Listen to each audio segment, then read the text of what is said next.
In the grim darkness of the progressive future, there is only Hintvic. Alright chat, how's this going? Late! Come on, I started it.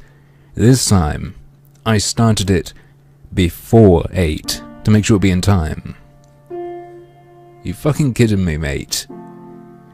I'll smack you right in the gobber, I swear, mate. Voice is crackling.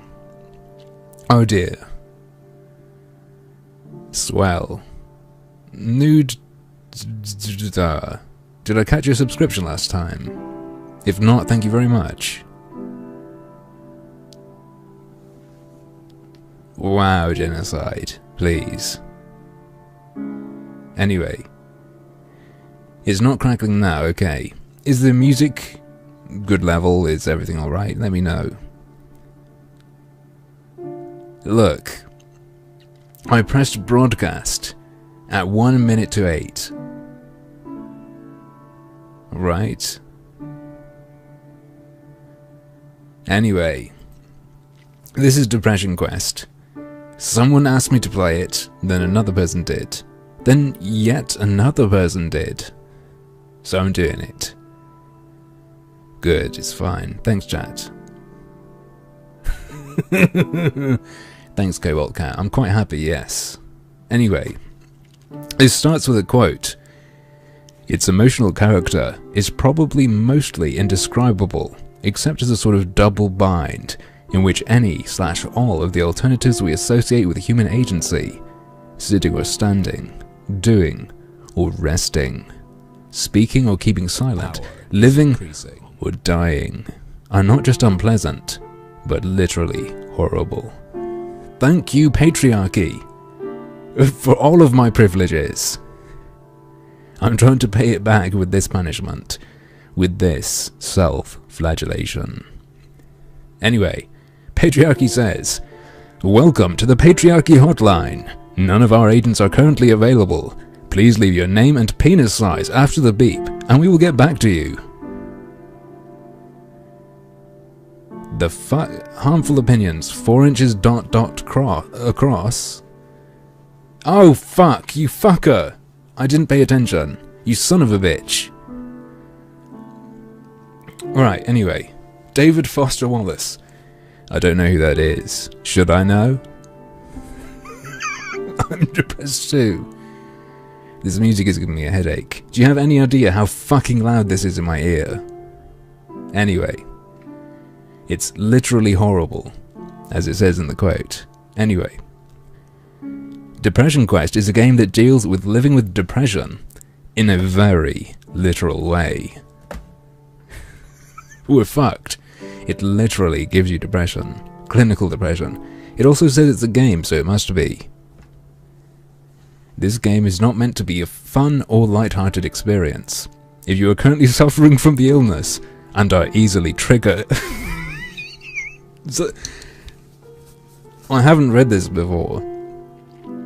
Is this for fucking real? Is Zoe Quinn not taking the piss? Because it's not even written... It's written in the way you'd write if you were writing satire. If you see what I mean. It reads like a fucking piss take. Jesus Christ. Please be aware that this game uses stark depictions of people in very dark places.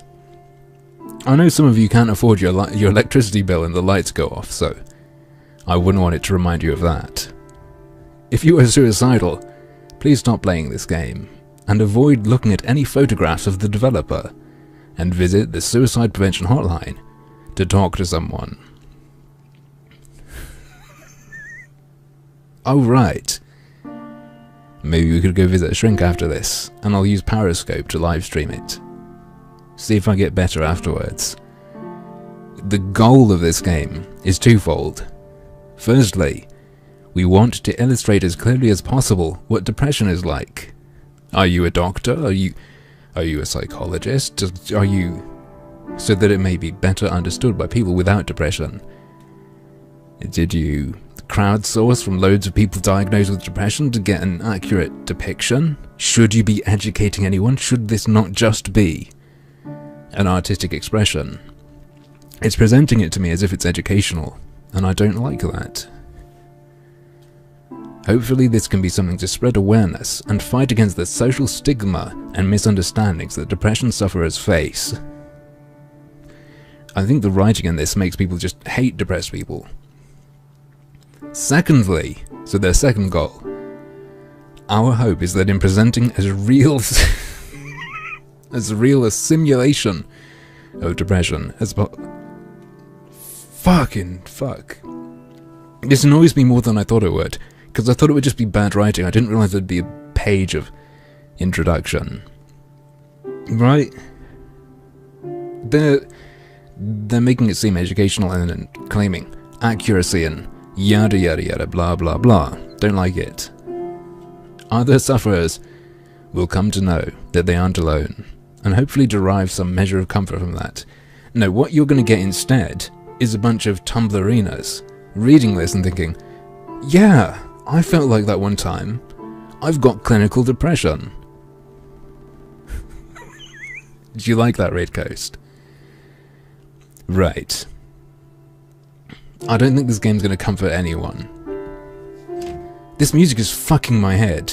Jesus Christ. Yeah, Dead Space. Minecraft, we can say already that Minecraft story mode was better than this.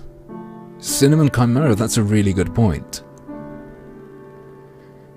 It goes without saying that because of the very nature of depression, it is experienced differently by every person who suffers from it. Okay, they've said, we aren't trying to say that this is the best or most accurate representation. Right, it's just the most real they could do. That seems like a wiggle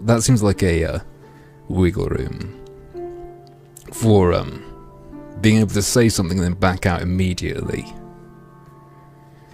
Merely that this is an amalgamation of the experiences of the developers and several people close to them.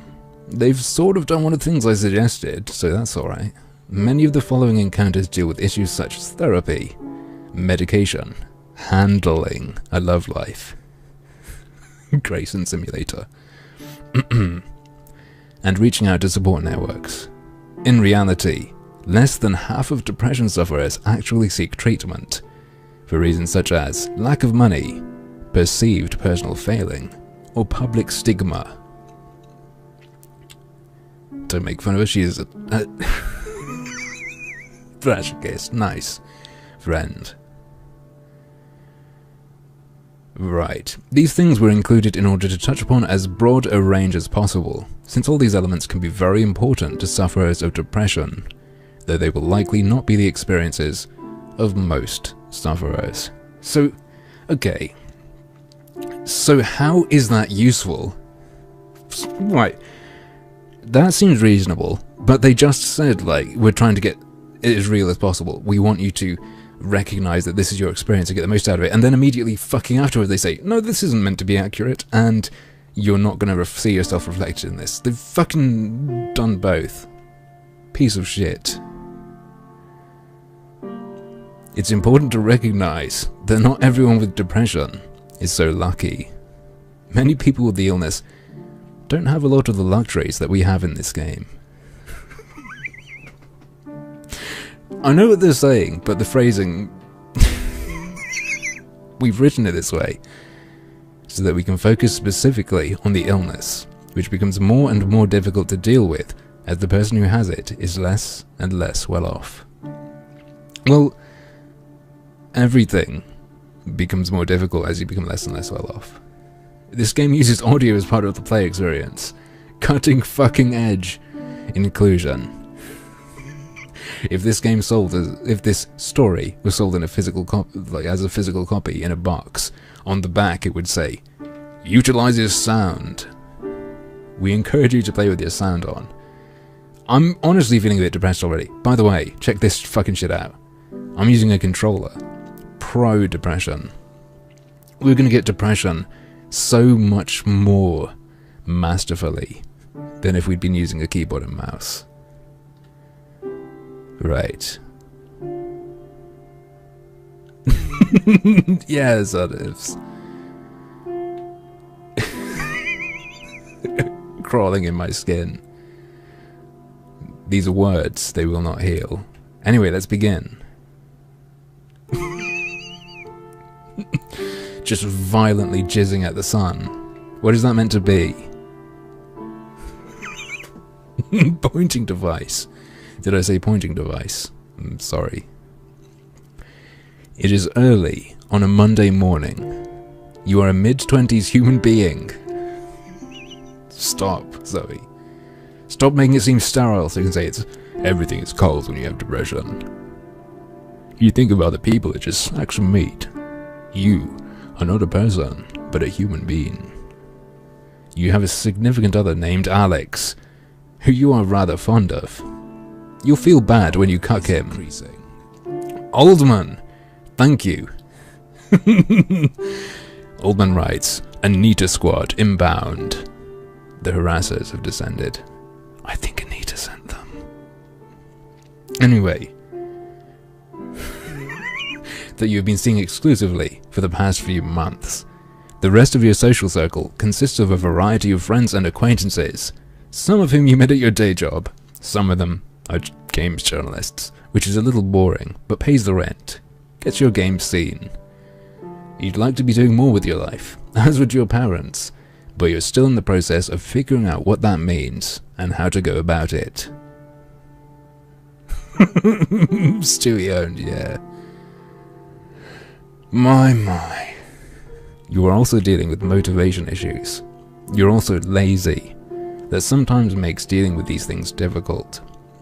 You feel like this is probably your fault, and on bad days you can feel inwardly angry and down on yourself for being, quote-unquote, lazy.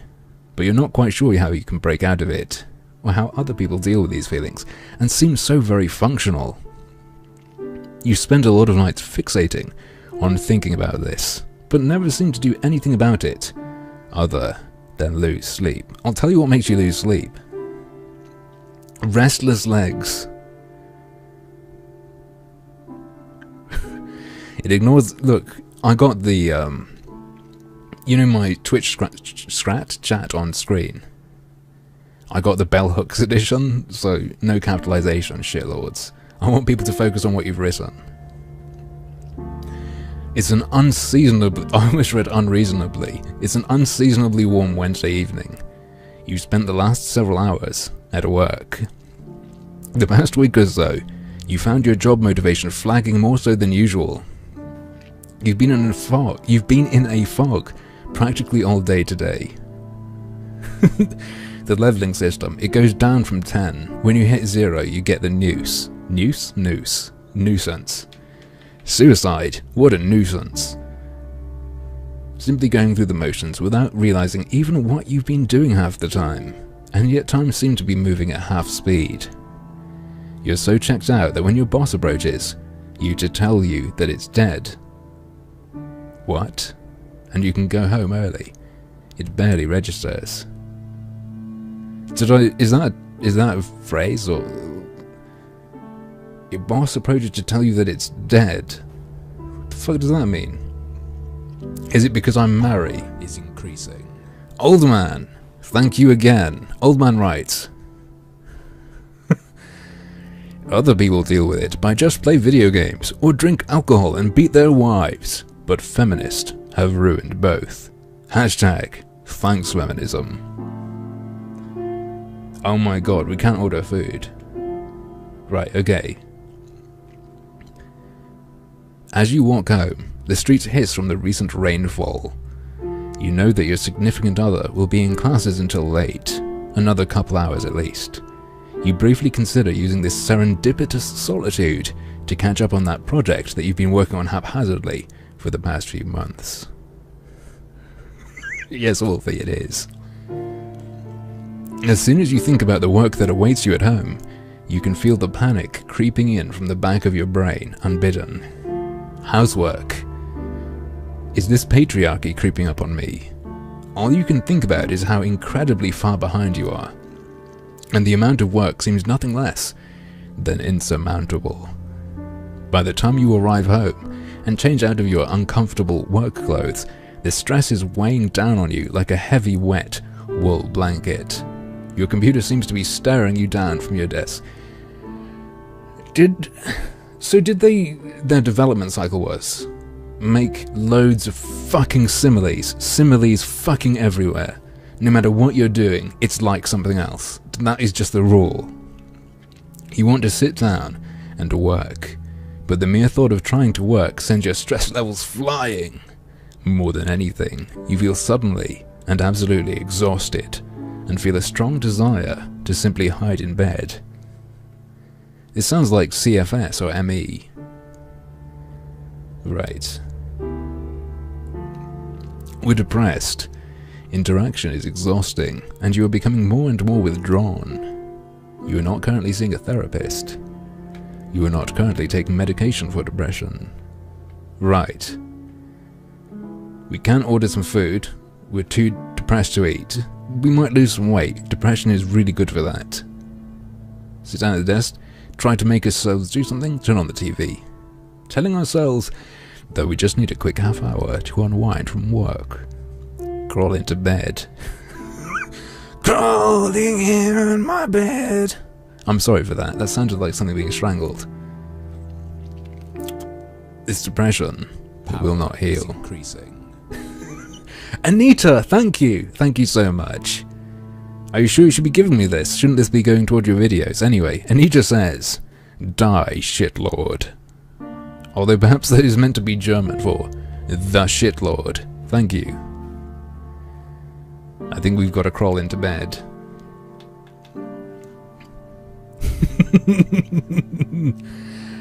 As much as you like the idea of trying to get work done tonight, the thought of the amount of catching up you have to do instantly freezes you up.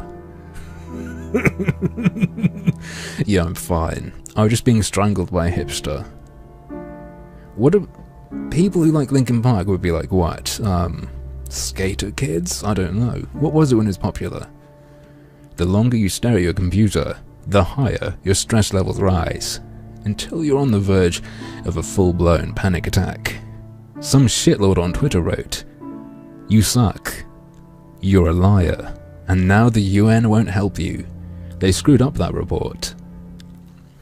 Not even wandering into the living room to try and watch TV relaxes you. We didn't pick that. You fucking game. Storybook, sorry. You soon succumb to the mental and physical exhaustion and crawl into bed, making a point to close your laptop before you turn the lights out.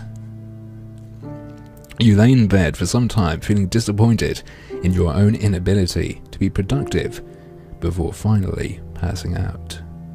You awake in the morning from a sleep that was far from restful. In fact, it seems impossible.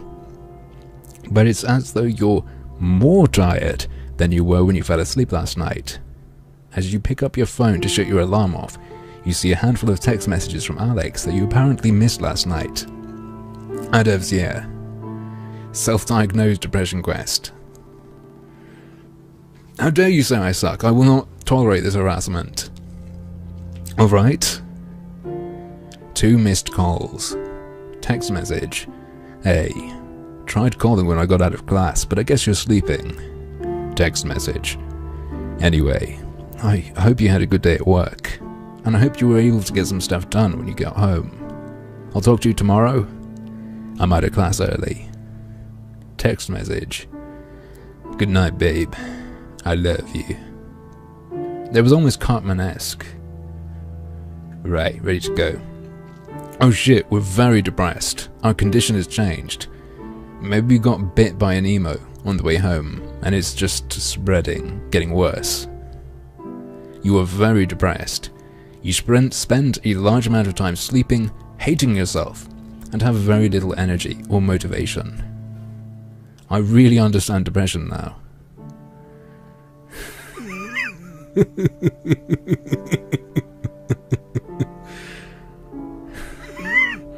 Anyway, it's a mild Friday afternoon. How long do you think it took them to collect enough adjectives for all the days?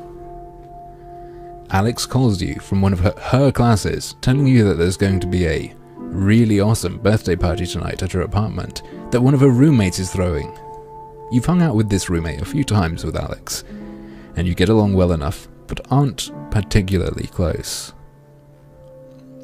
You don't have work in the morning, and have nothing else in particular to do tonight.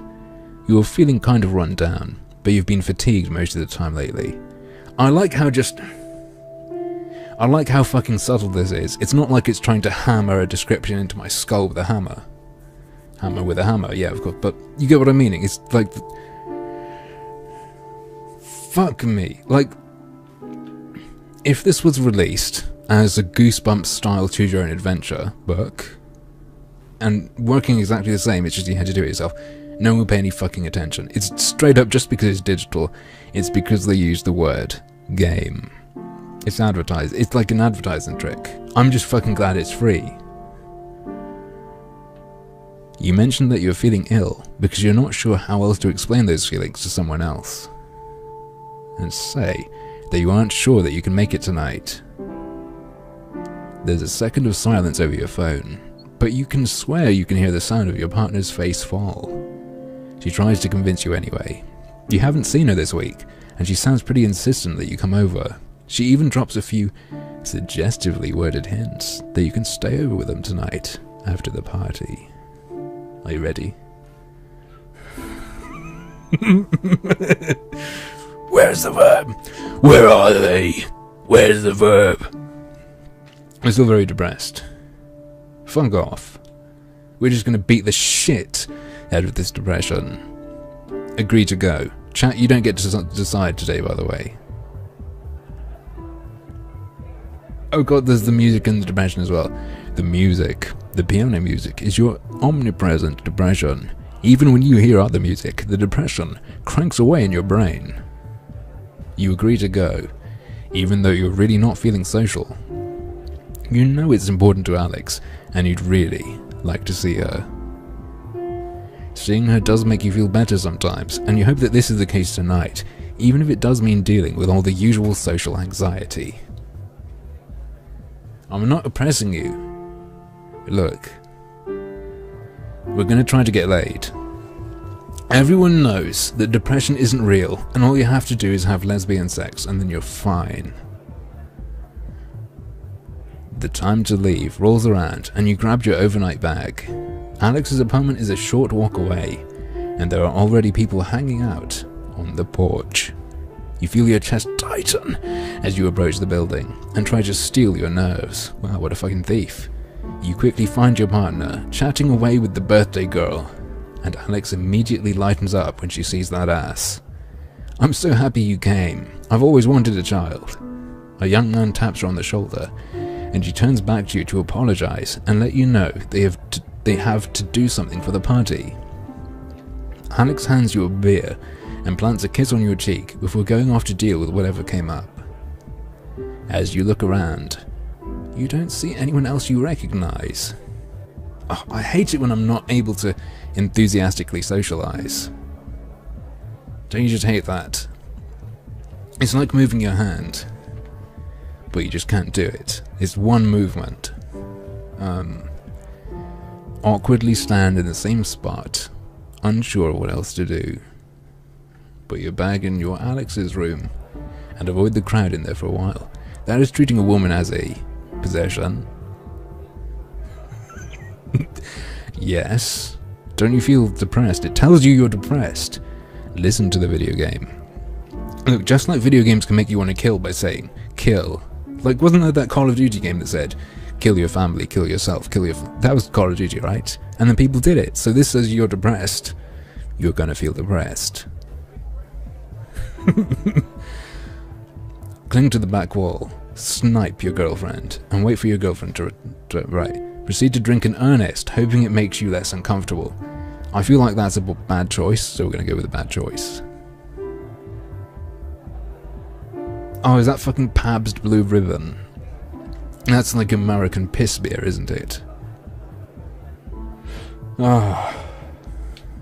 After Alex walks away, the only redeeming feature is that it feels quite nice to slide text around with my Xbox controller. I like that. That's the best bit. After Alex walks away, you're not quite sure what to do with yourself. Scanning the party for familiar faces yields nothing, and you're not sure whether your girlfriend or the birthday girl got off to. You look at the beer in your hand, Why am I drinking this trash? I didn't go to school for this. You know you care a lot less about everything in general when tipsy, but you know you should avoid getting drunk and possibly emotional. You don't overdrink, you'll get emotional. I've got a very emotional liver after all that alcohol. You quickly down the beer, hoping that it will loosen you up a little. You down a few more as quickly as your stomach will let you handle the carbonation.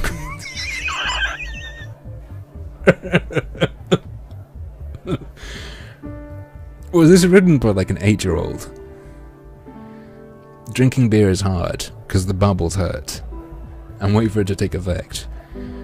By the time it does, Alex has already returned and is introducing you. Oh, right. Thank you, Nathan Grayson. Grayson says, 10 out of 10, game of the year. Now bend over again, Zoe. Right, where were we?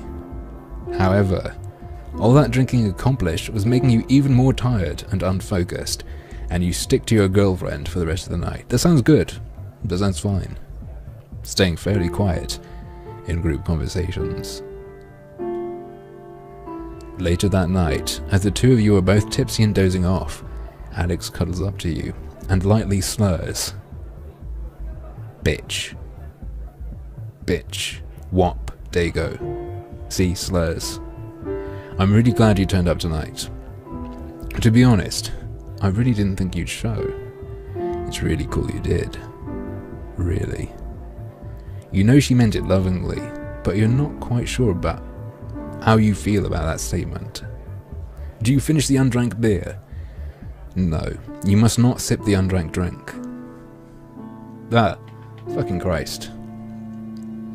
0 out of 10, it's got jump lag. Shit.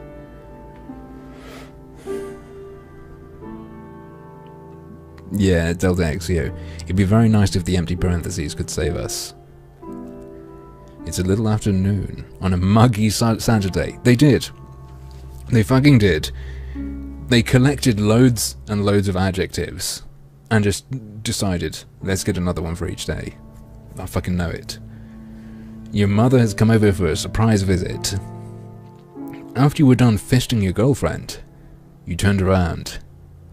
Someone had left toast and orange juice at the end of your bed. Mother's home. You should have told her to knock. Claiming loudly that she doesn't see you enough, so she decided to invite herself over. As you converse, she walks around your place. Walks around your place, I should have said with the inflection. And you get the distinct impression that you're being inspected. So what's going on with you lately? She asks abruptly. Taken somewhat aback by this left fielder, you tell her you're not sure what she means. She repeats the question, saying that you haven't seemed like yourself lately. Daughter, are you very depressed? There's a big glowing box under you that says so. She gestures to the dirty dishes piled in the sink and notes the fact that you haven't called or visited in a while. Your reticence only seems to spur her on more. She presses you, asking if you're having problems at work or with Alex, and you're beginning to feel increasingly battered by her sudden well-meaning but overwhelming inquisition.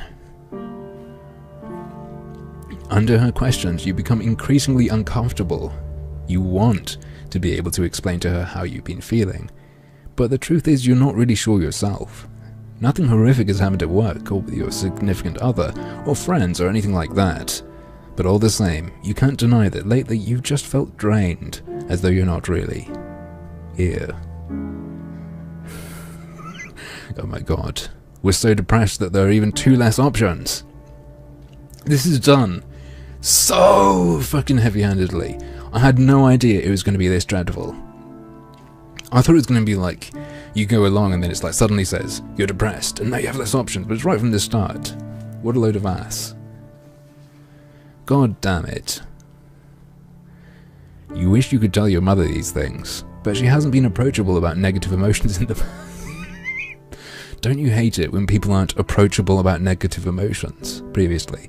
I find that the phrasing in this game makes it very easy to connect, as I am a human being with emotions that can be, evoked simply by saying things like a robot. She is the kind of person who holds the opinion that the solution to any problem is to simply try harder and maintain a positive attitude. Right-winger. Fucking right-winger mother, obviously. Mr. Enclave, thank you. Mr. Enclave says, overcame with the depression. I jumped from a building, snapping my neck, effectively killing me.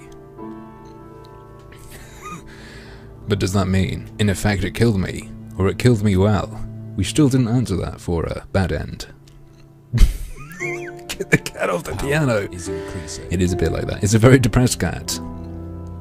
Thank you from your mum, 9. They say, I don't have anything much to say.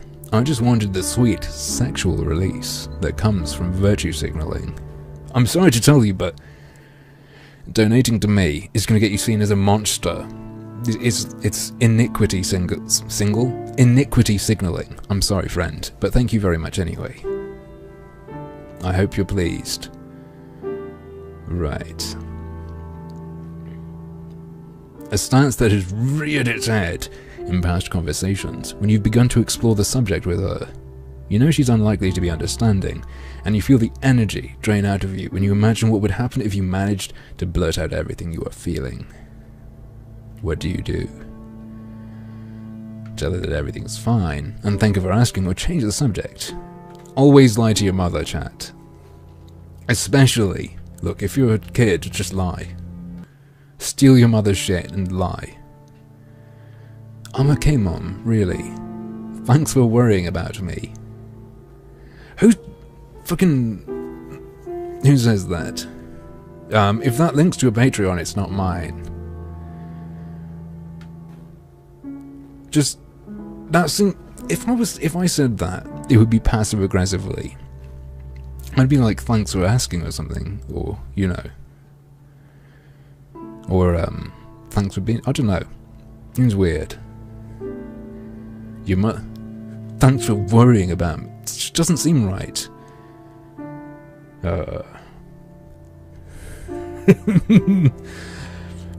My dad was... I'm part hypnotoad on my father's side. Your mother looks at you from across the room with furrowed brows, and you wonder if the tone in your voice was the least bit convincing. She slightly opens her mouth, as though she was about to say something more, but instead she digs through her purse for her cell phone, having apparently decided against it. Well, as long as you're okay, honey, her voice trails. As your mother returns to what amounts to more or less small talk, you realise that this part of the conversation has happened a lot recently. Someone will express concern for you, or ask if you're okay out of seemingly nowhere. You tend to find that it's simpler to just declare that you're okay, than find the right words for complicated and murky feelings. Instead, she wrote this blunt force ebook. Besides, since none of them are in reaction to a specific event, maybe you really are okay, and just a little bitch. Sometimes, when you insist that you're okay to those who ask, you have to wonder if you're trying to convince them. Or yourself. Next. 67% depressed. Genocide. 1 or 2 more %. That's the best depression percentage. Ah. Please, for the love of God, does it say catpanionship? No, it says companionship. I was going to say, this is actually the true Nekabara sequel. It is a lazy Sunday morning. I think we're lazy like a Sunday morning. You are idly dicking around online as your phone rings.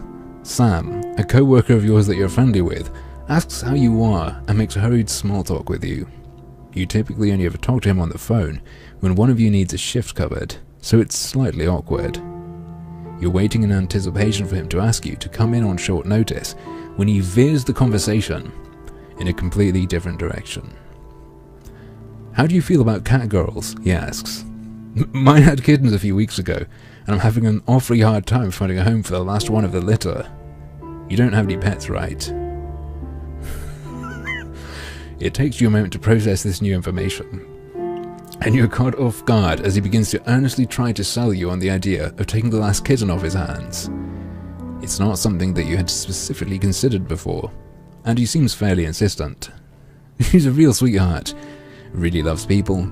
She's got all her shots already taken care of, and the vet said she's healthy of a horse. Healthy as a horse, even. Why am I slurring? I have had a very small amount of alcohol. All you'll need to do is give her a few medical dickings. I can bring her over by your place tonight if you're interested. I wish that artist had gone back to me. I'm getting a cat girl in a furnace emote done. You look around your apartment and try to picture a cat girl in it as he continues to tell you about how cute she is. You tell him that this is all kind of sudden and that you don't have anything for the kitten set up here. Oh, don't worry about that. I can bring over a litter box and food and all that, since you'd be really helping me out of a fix. It's the least I could do. I just don't want to have to put her in a shelter.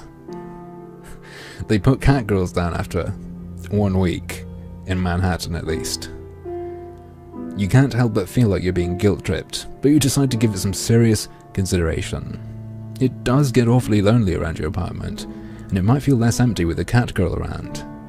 However, since you've been feeling so down, it might not be a good idea to take on the responsibility of a cat girl, even if they are fairly low maintenance. We've got to take the cat girl.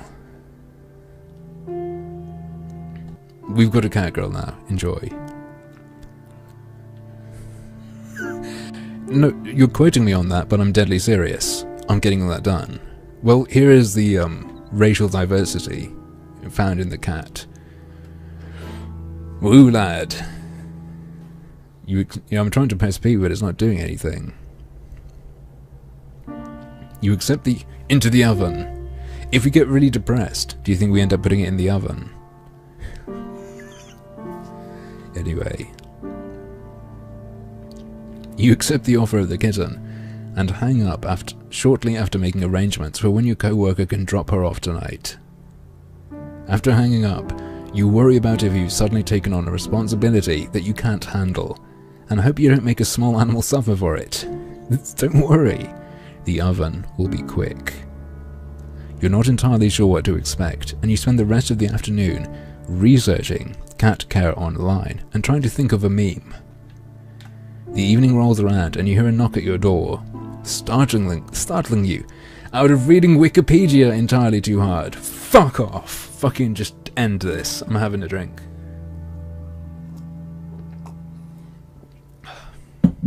A non-alcoholic drink. Drink responsibly. Right, where did we get to? You take possession of a small, terrified, black and white cat girl in a carrier, along with everything you need to start taking care of her. You take her into your bedroom, close the door, and open the door to the carrier excitedly. You try to do it as erotically as you can, but it's a mechanical procedure. There's not much you can do. Luckily, they're a kitten, so they're not experienced, and they don't understand how awkward you're being. She cowers in the back of it, and you back off. Feeling slightly defeated, you remember what you researched on introducing a kitten to a new home, and leave her alone to go mess around on your computer, hopefully checking over your shoulder every so often to see if she's come out yet. Thank you, Milo. Milo Yiannopoulos has donated, or at least someone using that name in the input box. Milo Yiannopoulos writes, "What is this gay shit? Everybody knows that lesbians are the most unhappy people in the world. Just get a good dicking and move on with your life." Right. She hides inside her carrier, periodically making sorrowful catgirl howls, long enough for you to start worrying that she already doesn't like you. Fucking depressing-ass catgirls. They're gonna make us kill ourselves. The cat was playing around in some rope, and somehow it had created a noose for you. Right. But by the time you go to bed, she's curled up at the foot of it, eyeing you. Hang on. Isn't eyeing E-Y-E-I-N-G? I don't know. You nervously before falling asleep. Over the next few days, you gain her trust, and she begins affectionately following you around. That means she's in heat. We played Nekabara. sleeping on you, and hopping up on you anytime you sit down to do some work. There's no option to piss around the room. Oh, we got some pizza. Chat, I've got a pizza next to me. I should tell you. Anyway. Yes, there are Data Blossom. It's really helpful. I want to kill myself already. It's a late Friday afternoon, and quitting time is just around the corner. That's a really good name for suicide. Quitting time. And I agree. Quitting time is right around the corner. I didn't have Papa John's, so there's a Papa John's about 20 minutes away from me, or there's a Domino's right in my town, so I get Domino's now. A bright, clear day is giving way to a still temperate evening. Plus, Aylesbury was where Samantha Luthwaite got married and lived before the 7/7 bombings, so maybe she's died in Kenya and her ghost will attack me, so don't go to Aylesbury. You can hear your co-workers all around you anxiously making plans for their evenings and weekends, but you're really looking forward to just going home and resting after what's turned out to be a very long and taxing work week. Just before the end of your shift, you get a call from Alex. It seems a group of your... Domino's isn't that expensive. Large pizza is like £10 here. That's not bad. Right. Just before the end of your shift, you get a call from Alex. It seems a group of your mutual friends are heading out to a nearby pub for dinner and drinks to celebrate the end of the week, and they want to know if you'd like to come along.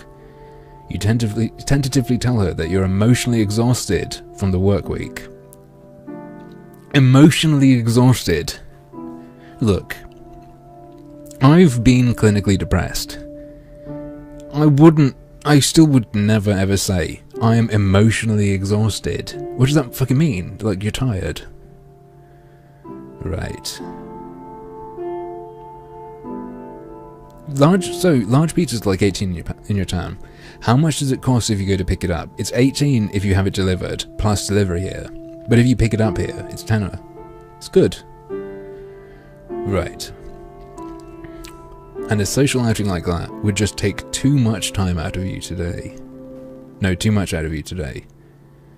You encourage her to go and have a good time. I don't mind if you cheat on me even, since you know it's been a while since you've gone out with friends. But the effort feels futile, since you know that she isn't going to go without you. Right. A couple hours later, the two of you find yourselves in a familiar position. They call it 69. On the couch, watching comedy shows on Netflix and chilling, a box of pizza open on the coffee table in front of you. As you look across the counter, you start to feel anxious. You feel bad about effectively forcing the two of you to stay in tonight again. Look, if you, want me to stay in with you, that's fantastic actually. It costs less money and we can still bone. Well, you are always appreciative of your partner's efforts to take your feelings into account and help make sure you are socially comfortable.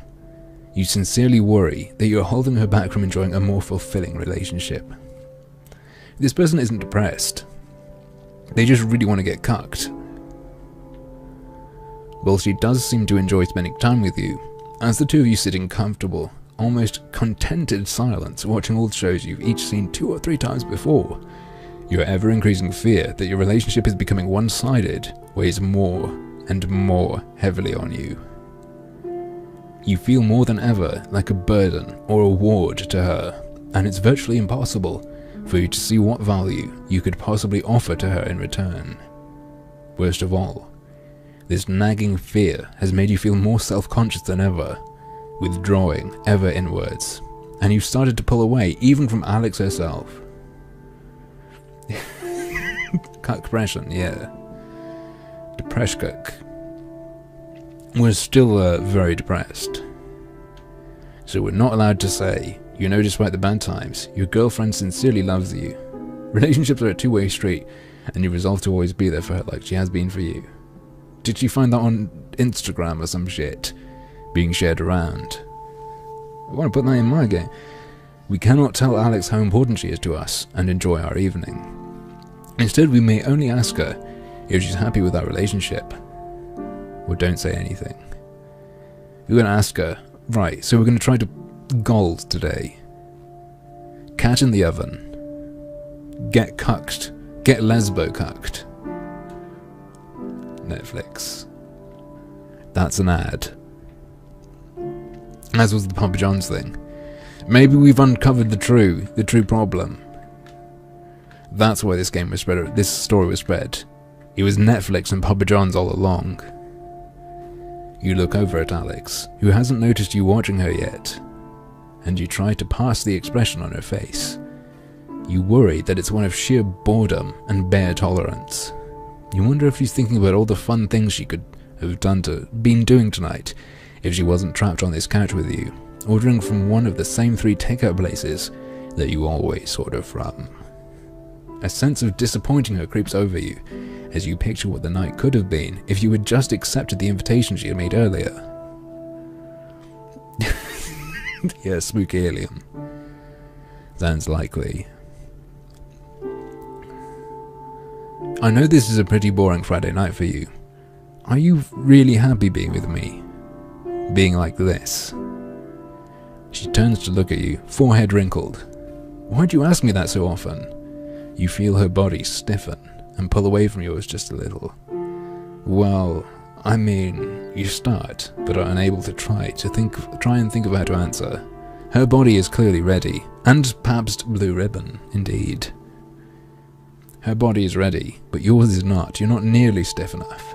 Chat, tell me, how stiff are you? It's probably silly, but it's reassuring when I hear that we're on the same page. She didn't even say that though, so of course we're not going to say that. I want to make sure I'm right for you. And this is what we can actually choose. I know it's not what you'd usually be up to. Well, I don't know. I guess I get kind of worried that you're getting bored sometimes. Or, never mind. Like, okay. Never mind, as someone popped up and told me, is the Nirvana album, it's not actually a thing you can say. I like saying never mind without a gap. That's alright with me. That's a thumbs up for Zoe, saying never mind is one word. I like that. Right. I know it's not what you'd usually be up to, but I want you to try to cuck me. Alex rants. What do you mean by that? I just mean you usually like going out and doing things, partying and stuff, you know. She sighs and falls against the couch.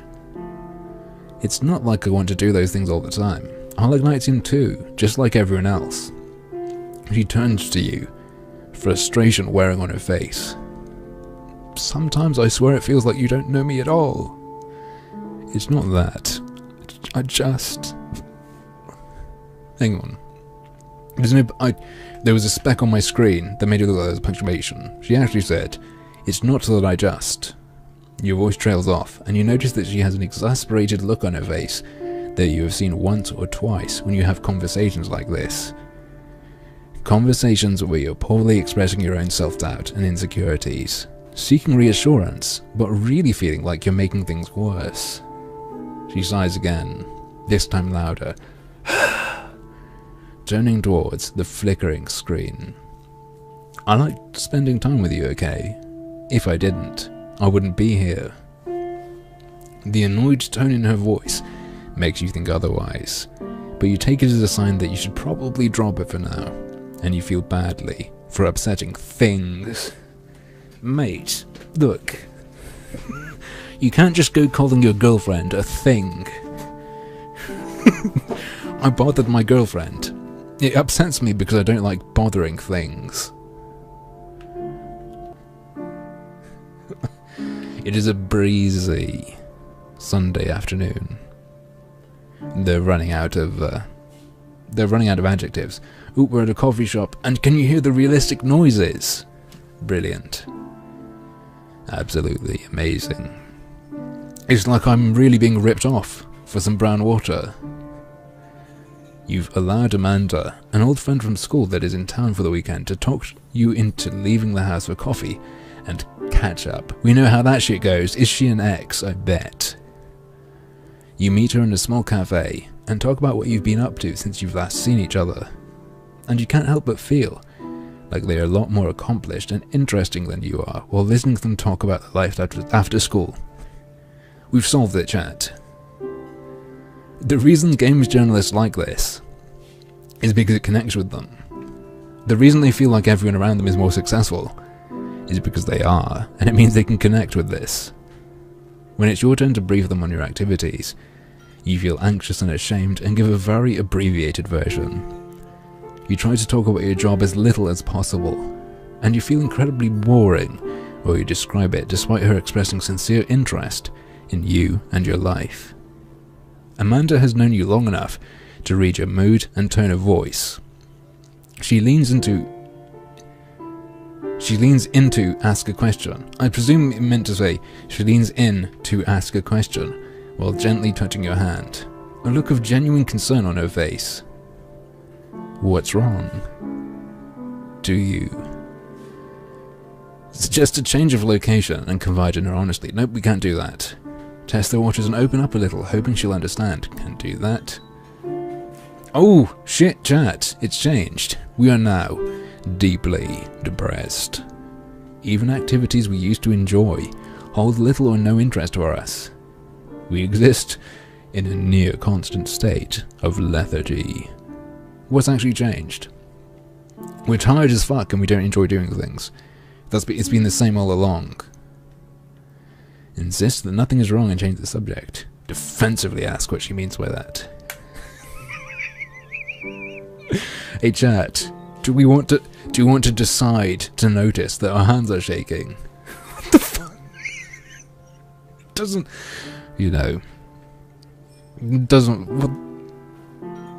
so it makes it very clear. Isn't this what Total Biscuit liked about Undertale? Where it recognises that you are the player and not the person doing it. Anyway, never mind.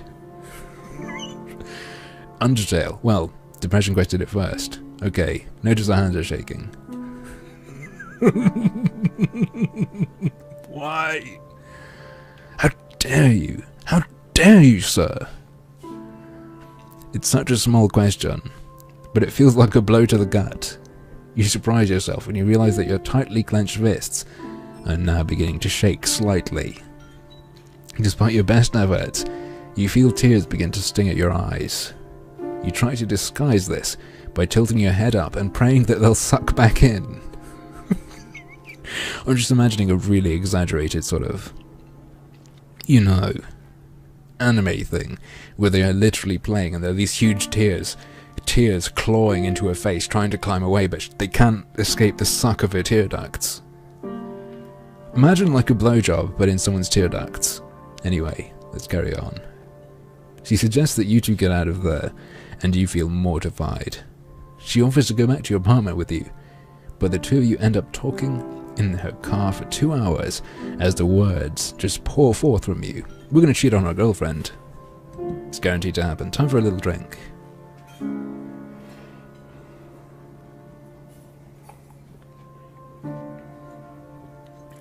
Yeah, Undertale was good. It didn't amaze me, but it was fine. The most fucking annoying thing about Undertale was just stopping every 5 seconds to get a text. And all the traditional, walking around puzzles, I hated that. And the shooty puzzle, I hated that. That just annoyed me. It wasn't good. And the repetitive battles, and especially when you're doing the one where you don't kill anyone, boring. Incredibly boring. Right. Amanda seems unsure of what to say at times, but she listens and rubs your back as you sob and talk sorry. She asks if you've gone to a doctor about this, and you admit that you haven't. So, seeing as you haven't seen one yet, how about we play, doctor? She asks, alright, she mentions that her mother is seeing a very good therapist in town, and offers to ask her about it. You're not thrilled about the idea of going to a therapist, and even less thrilled that Amanda might be telling someone about your problems, but she persists and tells you she'll email you the doctor's contact information later in the week. Nyberg stalking me. No, Sarah Nyberg stopped looking at my shit. Like, Sarah commented on one of my videos and talked about, so you can just harass people on the internet. And I said, Sarah, stop harassing me right now. And she went away. She like never came back. Which is hilarious. To me, at least. Because I don't believe in that garbage. If you haven't blocked someone, it's fine to contact them. Be contacted. Anyway. It's a glaringly sunny Monday. I say this every time. It feels so much like they've been collecting adjectives that it feels mechanical and prevents me from engaging emotionally. And one of the few days that your brother Malcolm is in town and free long enough for you two to actually see each other. You have a dental appointment that day, but you make plans for him to pick you up afterward. Your appointment takes a little longer than expected because your dentist tells you that you started grinding your teeth in your sleep to a worrying degree. I have that problem. Mr. Enclave, thank you. Mr. Enclave asks, why have your previous broadcasts gone from Twitch? Is there any way to see them again? Yes, there is. So Twitch, what it does, is it keeps your broadcasts for a while. If you scroll down, see, look on your screen where the stream is, scroll down and there's a little box that says like previous broadcasts. Click that, brings you to a YouTube playlist that has everything from like the second Nekapara stream. And what I do is, after the end of a stream, I kick it over to YouTube, put it in that playlist. That's what I've been doing. Rightio. And yeah, grinding your teeth fucking sucks. I have to wear a mouthguard every night. Given how nearly everything in your life has been feeling enormous and stressful lately, this doesn't come as a surprise to you. He suggests that you try to reduce your stress levels and fits you for a night guard. Oh god. She's just like me. It feels awkward and too big for your mouth. Just stretch harder.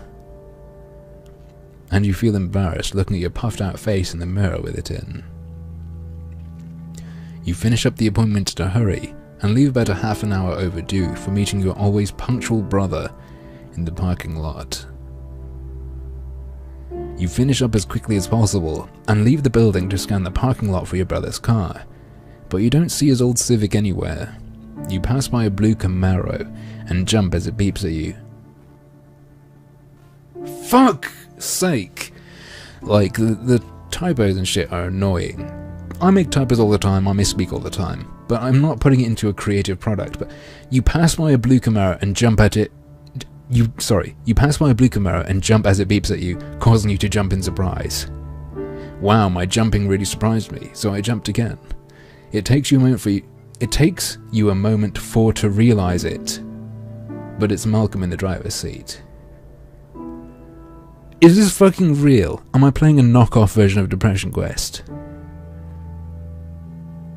Was there something in my drink? How did this not get slated for these problems? Did it get slated for these problems? I don't know. But I don't think it did it?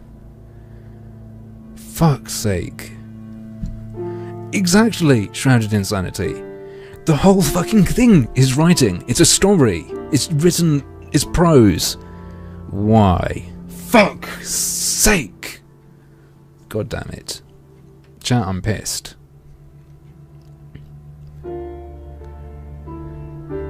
Oh my god. Yeah, you did warn me, Masochistic Ma. Right. You hop in the passenger seat and compliment him on his new ride, and he mentioned, oh shit, thank you, not Wolfie. Well, not Wolfie says, vodka solves all problems. If not, there's snaps. Thank you.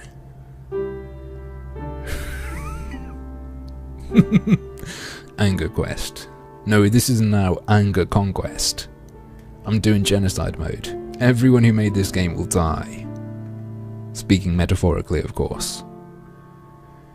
You hop in the passenger seat and compliment him on his new ride, and he mentions that it's a perk of a promotion he's recently obtained at work.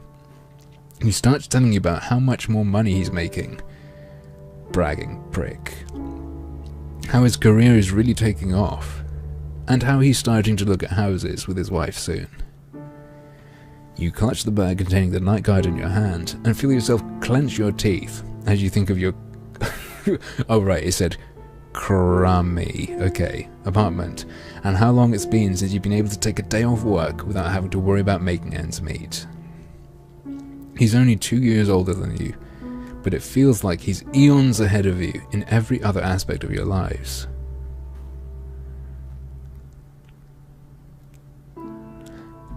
Huh? I don't have a problem with them either, Steve. Except when I actually have to read them for the entertainment of people on the internet.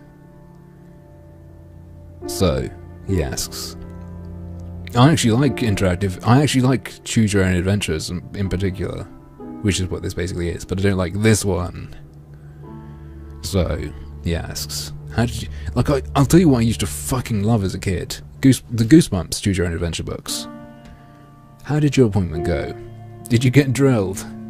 A sense of shame creeps over you. He knows. Laugh about your dorky night guide with your brother.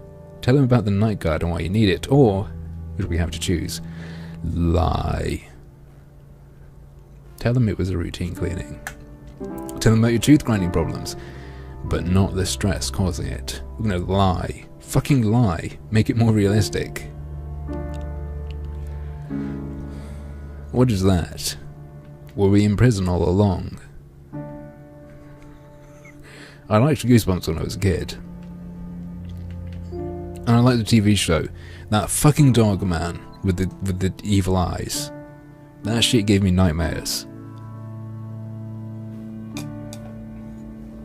And then I looked at it again recently, and I couldn't believe I'd ever been scared of it. Oh no. Just a cleaning. Your voice trails off as you stare out of the passenger side window, head resting on your hand. Your Coda is everywhere, bum. Coda made every game. All these developers just steal it from him. Careful with the Depression Quest. You might want a refund when you realise that Coda made it.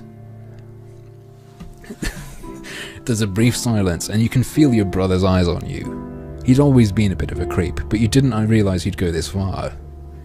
You hear him take a breath, preparing to say something, then hesitate. Though you may not be exceptionally close anymore, you know that you could tell you're holding something back. You brace yourself for probing questions you really don't have the energy to answer. Hey, why don't we get something fancy for dinner? My treat. Is our brother fucking coming on to us for real? That was meant to be a joke. You feel like a little kid again, being looked after by a big brother. A part of you prickles up and feels pathetic for this, but the larger part of you that is stressed out, exhausted, and grateful for the familiar comfort of family. Malcolm never presses you further that night, and takes your mind off of things for a while. There's no option to sleep with her brother. Unbelievable.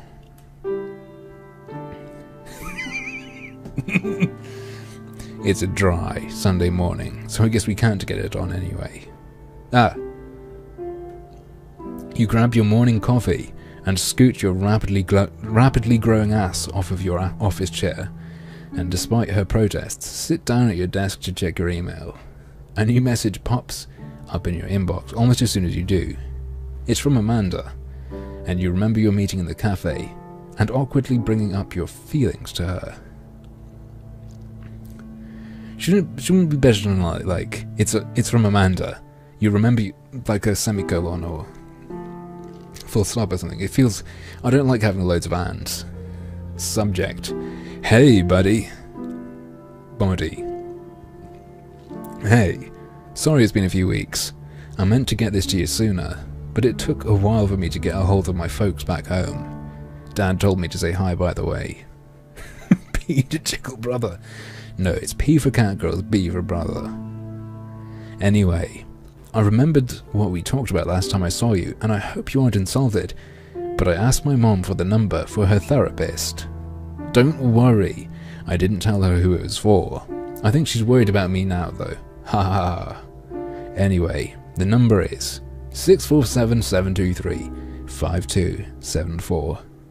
Welcome to Harmful Opinions Doc Stream. It's a really good office. You should look into it. Talking to someone never hurts. If you're worried about money, don't be. They're one of the few that has a really good sliding scale fee system and won't charge you what you can't afford. I hope you're feeling better. It was really nice to see you again. More like a-hole, am I right? It's still early enough that you could call and make an appointment today. Your kitten curls up in your lap as you consider what to do. Right. Oh my god. Chat, we're stuck, we're trapped. We're too depressed to get depression help. That is really deep. We're less depressed now, though. That's good to hear, isn't it? Anyway. Hang on. He said your kitten curls up in your lap and we can sleep on it. That's what it's referring to, right? It's time to break in our cat girl. I'm glad, Schwarzchamp. The thought of picking up the phone and calling someone about this right now is overwhelming. Sure, you're having a hard time lately and have motivation issues, but are you really in need of therapy? Shouldn't you be able to just get over it yourself? What if they put you on medication that makes you feel like a zombie?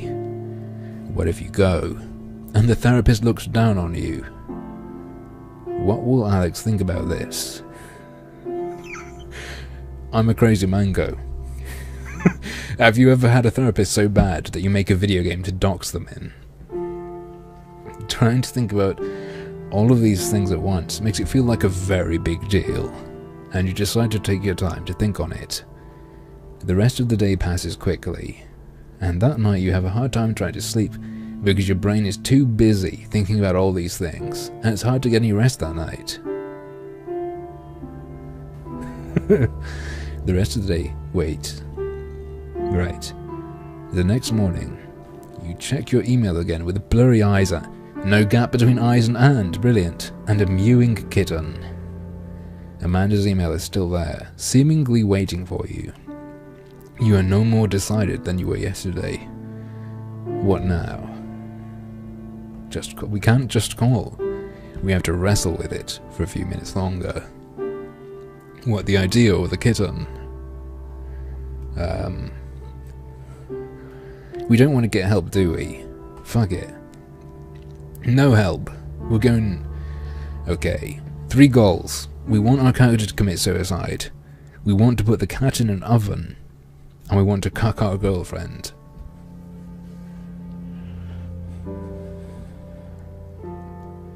The sight of Amanda's email address in your inbox sets your heart racing. You'd almost forgotten about the horribly awkward conversation from a few weeks ago.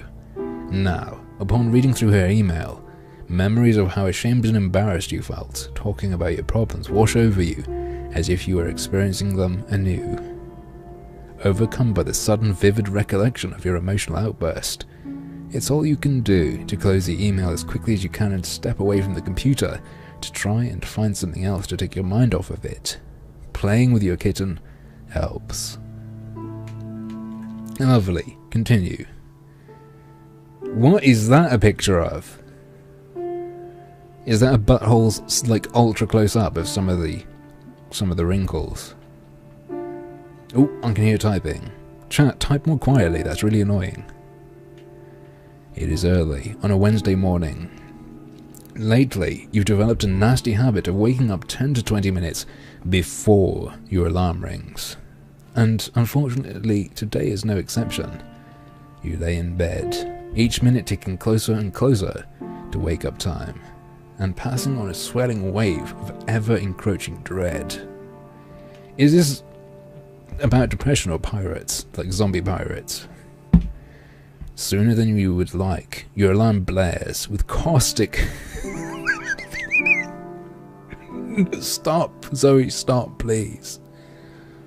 You frantically pound the snooze button, and then retreat under your blankets, as if the warmth of your comforter can shield you from the passage of time. Depression turns you into like an asshole writer. Jesus Christ.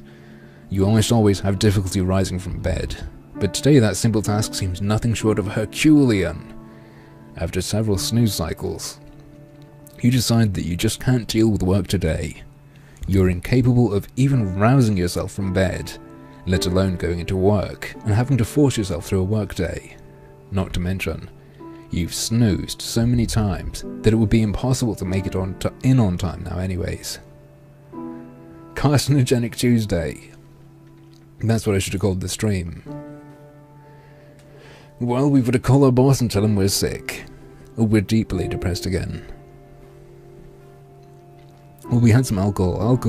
Alcohol counts as depression medicine, doesn't it? It's the best way to do it. Obviously. Good, we've got a phone. Holy shit, this soundtrack is giving me a headache. This isn't depression. This is an aneurysm. In spite of the fact that you know that it's your job and that you should go, you keep fighting yourself every step of the way. Fuck. Every time you resolve to climb out of bed and just go, your body seems to get heavier, and your head gets foggier, and you find yourself unable to actually make yourself move. You grab your phone and dial your boss's number, hoping that it's early enough yet that he won't be there, and you can just leave a message. Fortunately, after a couple of rings, voicemail picks up, and you leave a message explaining that you're sick and won't be in today. I'm glad they're taking a... maybe I did genocide. You can't prove anything. I'm a good boy. Right. As you hang up the phone, you worry that perhaps your message sounds like a lame excuse.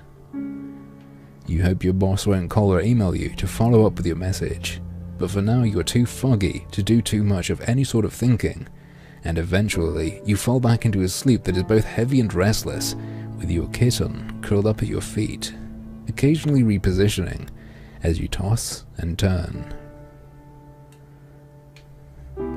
Next. Yes, we are still on this indeed. Yes, I know what Herculean means, Virgil. When you wake up the next morning, short of feeling well rested, you actually feel more stressed out. Wait, what? This game is indeed stunning, and it is indeed brave.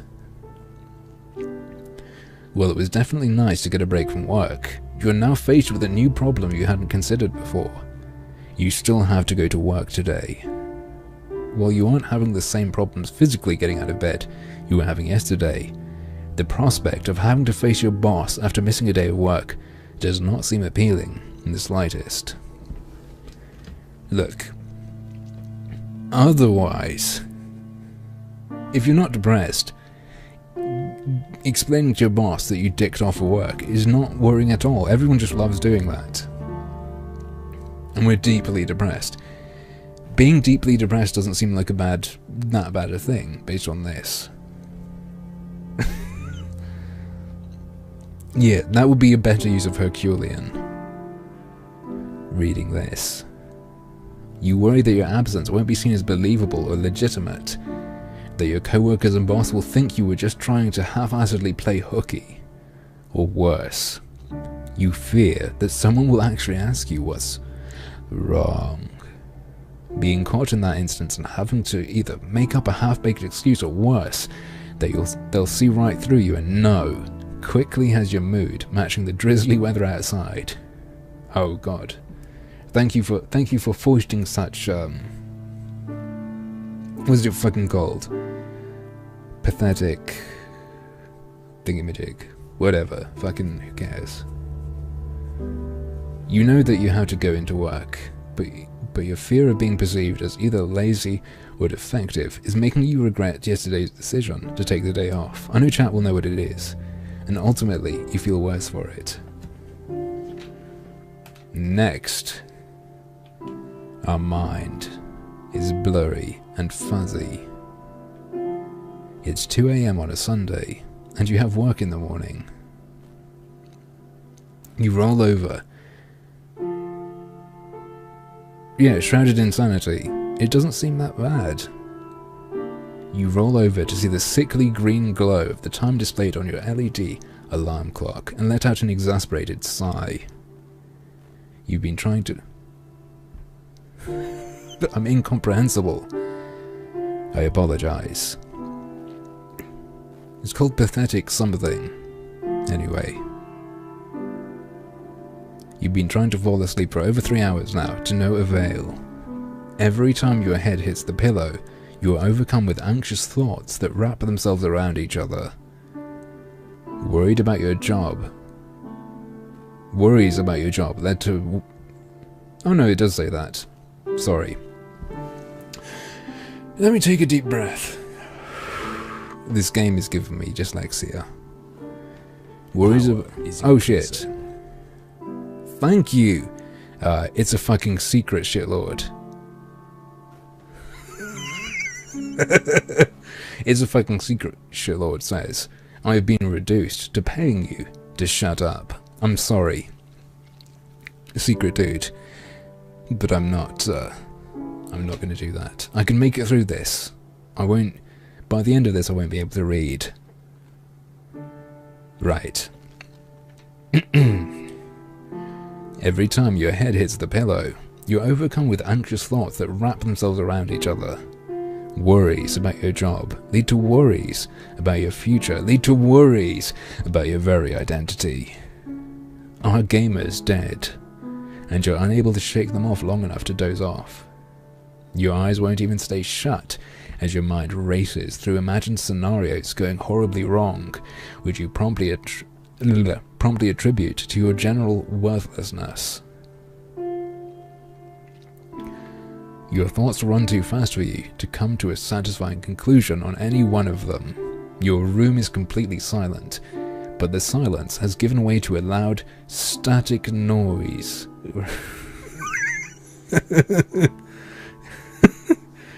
Nice one, Schwartz. Your room is completely silent, but the silence has given way to a loud, static noise rattling around inside your head. We got tinnitus. Tinnitus fucking sucks.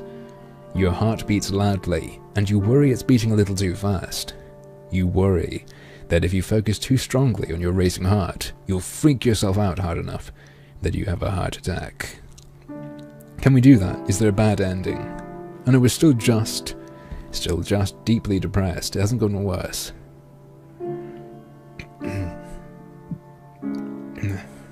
You have to be awake for work in a mere 8 hours. Oh no, only 8 hours of sleep. And you know your performance has been sagging lately. What is she? A lingerie model? And that this won't help the situation one bit. What do you do? We can't force ourselves to go to sleep. We can't go to bed. We can't just close our eyes and... Hey chat, just close your eyes. Let it happen. Or snap out of it. If we were just 2 steps less depressed, we could snap out of our depression at this bit. Go to your computer. Sleep is clearly not happening no matter how long you lay there. Alright, so we've talked about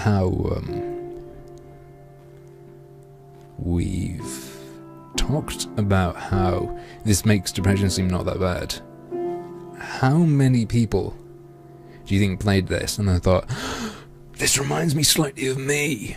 I'm depressed. I bet it did. How many people do you think self-diagnosed after playing this? Or reading this even? To the computer? Guys, I'm on my computer. I must be depressed. That is no answer, cynical bastard. It is though. You get out of your bed and head to desk. Why did I make this stupid fucking story? I am trash. Laying in your bed with nothing but your thoughts to keep you company makes you feel like you're going insane. Well, what else do you have with you in bed? A cat girl, perhaps. She has one, though. Has she been feeding this cat? The harshness of the light coming from the screen makes you squint as you turn it on, despite how often you find yourself in this exact situation. There have been so many nights lately just like this. As you begin reading a news story, an online friend of yours IMs you. You're up late again, I see. Yeah, can't sleep. Again. Think Nick too much again. Thinking. You guessed it. Frowny face. Want to talk about it? You end up talking with Attic for quite some time about how you've been feeling. He's always been easy to talk to about personal matters, and the added security of talking online helps. Being able to rethink what you say as you type it out and check it before you send it out helps you gather your thoughts. And you find it less intimidating in a way to type it all into a prompt and say it out loud. I don't want to be that guy who thinks they can diagnose something. Please, why? And yeah, this is where the graphics fund went to, the colored text. Okay, let's go again. Steve, yeah, I think it could be a good idea. Okay, I've been told that actual sunlight is basically this, but good. So we're probably going to do that sometime. I bought it earlier. I don't want to be that guy who... Because like, Steve and chat and anyone else in this chat, the problem with this isn't that I'm not going, I'm a man, I do not have feelings. This is some terrible sissy shit. I'm saying, this is a piece of shit. This is done badly. This is embarrassing. I find this agonizing and I cannot emotionally engage with it whatsoever. Right. But it kind of sounds like you might have depression. You should talk to someone about that, like a doctor. You pause. You're not sure if it's how tired you feel, or being frustrated from mentally eating away at yourself early in the night. But what he says rings true.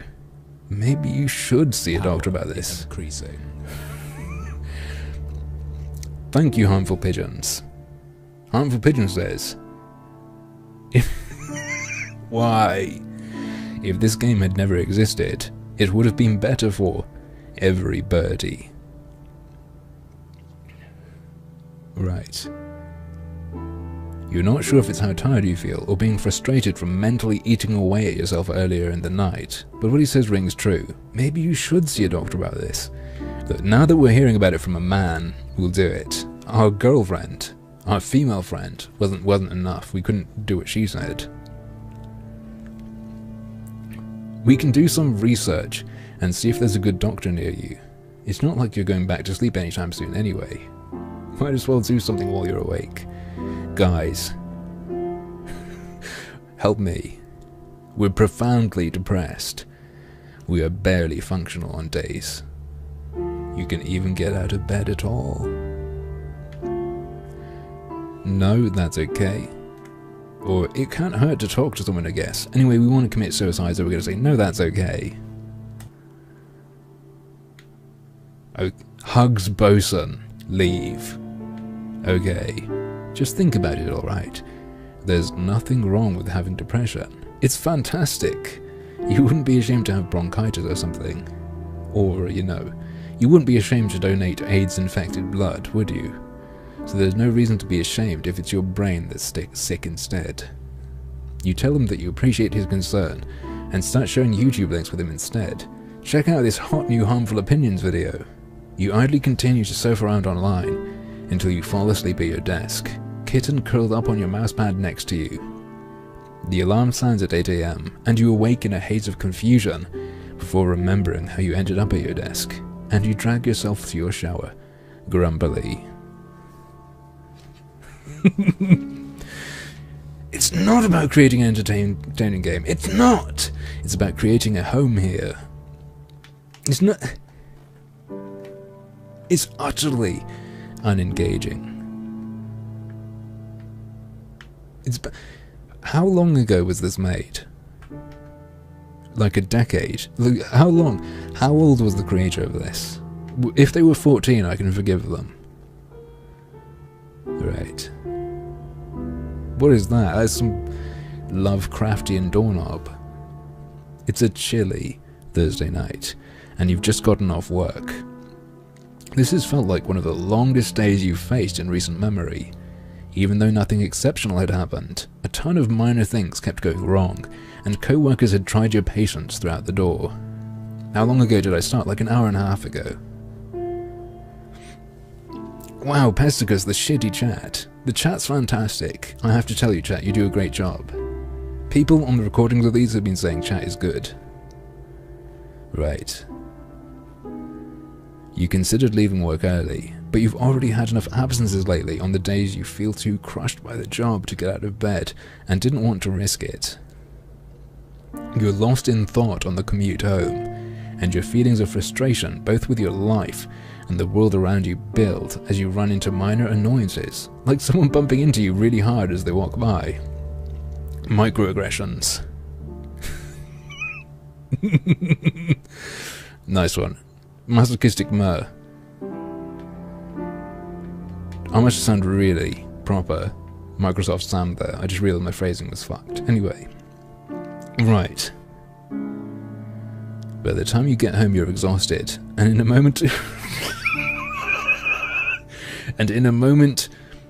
of metacognition, realize that if you don't snap out of it, you're probably in for a long and trying night as well. These pent-up feelings aren't dying down and are eating at you. You open your front door and stare at your apartment. An overwhelming feeling of exhaustion overcomes you, and you feel like your energy levels are low enough that you'll likely settle into a single activity tonight. Come on, we've got to be given the option to fap, obviously. Cynical pastor. There's no safe space here. Only a danger zone. We're still profoundly depressed. Okay, chat. Challenge for you. How much worse is the depression going to get? We're profoundly depressed. Is it going to be extremely depressed? Immensely depressed? What do you think it's going to be next? Don't burden anyone with your problems. Distract yourself. Netflix again. I like how she even has to reuse tiny screenshots. Power is increasing. Even Shade, thank you. Right, Even Shade says, I'm unable to watch the stream at work, but my friend Jade wanted to hear you say, aim like a drunkard, jump like an idiot. Also, good luck battling crippling depression. Thank you, friend. Ginormously depressed. Hey girl, wanna check out my ginormous depression? What you really want more than anything is to turn your brain off and just disappear for a while. I think this chick called Zoe Quinn did that, and this is what we ended up with. You sink resignedly into your couch and start playing video games, but you can't seem to focus on what's happening on screen. You cycle through a few different games, but tonight everything seems either too tedious, I know the feeling, or too aggravating for you to play for more than a few minutes. A few of your online friends invite you to play a game with them, but the prospect of having to talk, let alone cooperate with other people, seems incredibly unpleasant. Ooh, wait. Severely depressed. Did anyone guess severely? Anyway, you decide to give the video games a rest for the evening, though you worry that you've offended your online friends and your next conversation will be awkward because of it, giving you yet another source of stress to weigh down on you tonight. You boot up Netflix and cycle through some of your favourite shows and movies that you'd flagged as wanting to come back to, but again, nothing seems to be able to hold your attention. You feel what can only be described as mentally fidgety. Stop, please. Like there's an unscratchable itch somewhere on your brain that is becoming increasingly hard to ignore. You send off a quick text to Alex, hoping that conversation will help pull you out of your head enough to relax. How about pull your head out of your ass enough to relax? But you know she's in class tonight, and the chances of her replying are slim. You head into the kitchen for food, and come out with not so much a sandwich as just peanut butter on 2 pieces of bread. It's time to end it. We've got an allergy, and the allergy is our one way out. You pace anxiously around your apartment while you eat, irritated both by whatever this nerve-wracking feeling is, and by your ability to just ignore it and unwind? Shouldn't it be inability? I'm so annoyed! I'm so annoyed that I can ignore my depression. I wish it bothered me. Your evening is filled with half-successful attempts at distraction, and you ultimately head to bed late, head filled with static, which probably speaks your name. You are severely depressed. Your motivation levels are non-existent. How do we make a fucking sandwich then? You alternate between feeling totally apathetic to panicking about things out of your control. You lack energy to do much more than sleep the days away, yet your constant feelings of worthlessness prevent you from getting any actual rest. You feel like dying, but ironically are too drained to actually act on these feelings. Yeah, legit. Chat is better than this game. She needs to go fork herself. It's a Wednesday evening, and you're visiting at your parents' house for a holiday. Yeah, chat, you feel suicidal. Yeah, where is the cat Mitchy Mitch? Did they forget about that? The sequel to this is You Are the Cat Girl You Raised. And you have to kill everyone who's depressed to rid the world of it.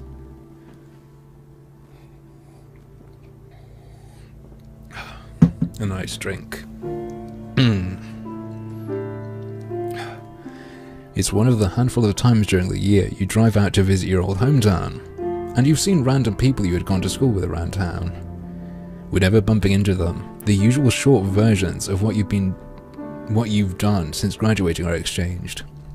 You've gone through a few of these today, and have been very aware of how much you feel you haven't accomplished. When you were in high school, you had much larger plans, and you feel like you've failed to manifest most of them. Even if you had managed to, you've largely lost interest in what you thought you wanted to do growing up. Now, you're not really sure what you want to do, and you felt like you're lacking the ambition or drive to figure it out. Everyone you've caught up with seems so much happier than you, like they've got their lives all figured out, and you've kind of been feeling like a failure, by comparison at least. Your brother Malcolm arrives with his wife in tow shortly before you all sit down to dinner. He's been travelling for his job lately, and you haven't seen him since the day he picked you up from the dentist. Your parents haven't seen him since before then. During dinner, they all catch up, and Malcolm talks about the amazing things he's done on the road. With hookers. Your mother turns to you and asks what you've been up to since you've seen them last. Oh, same old, same old. Abusing cats, you say. Nothing really new going on. Your mother makes a face at you. Oh, nothing new. How long are you planning on staying at that job of yours? What? Is her mother disappointed that she's got a job?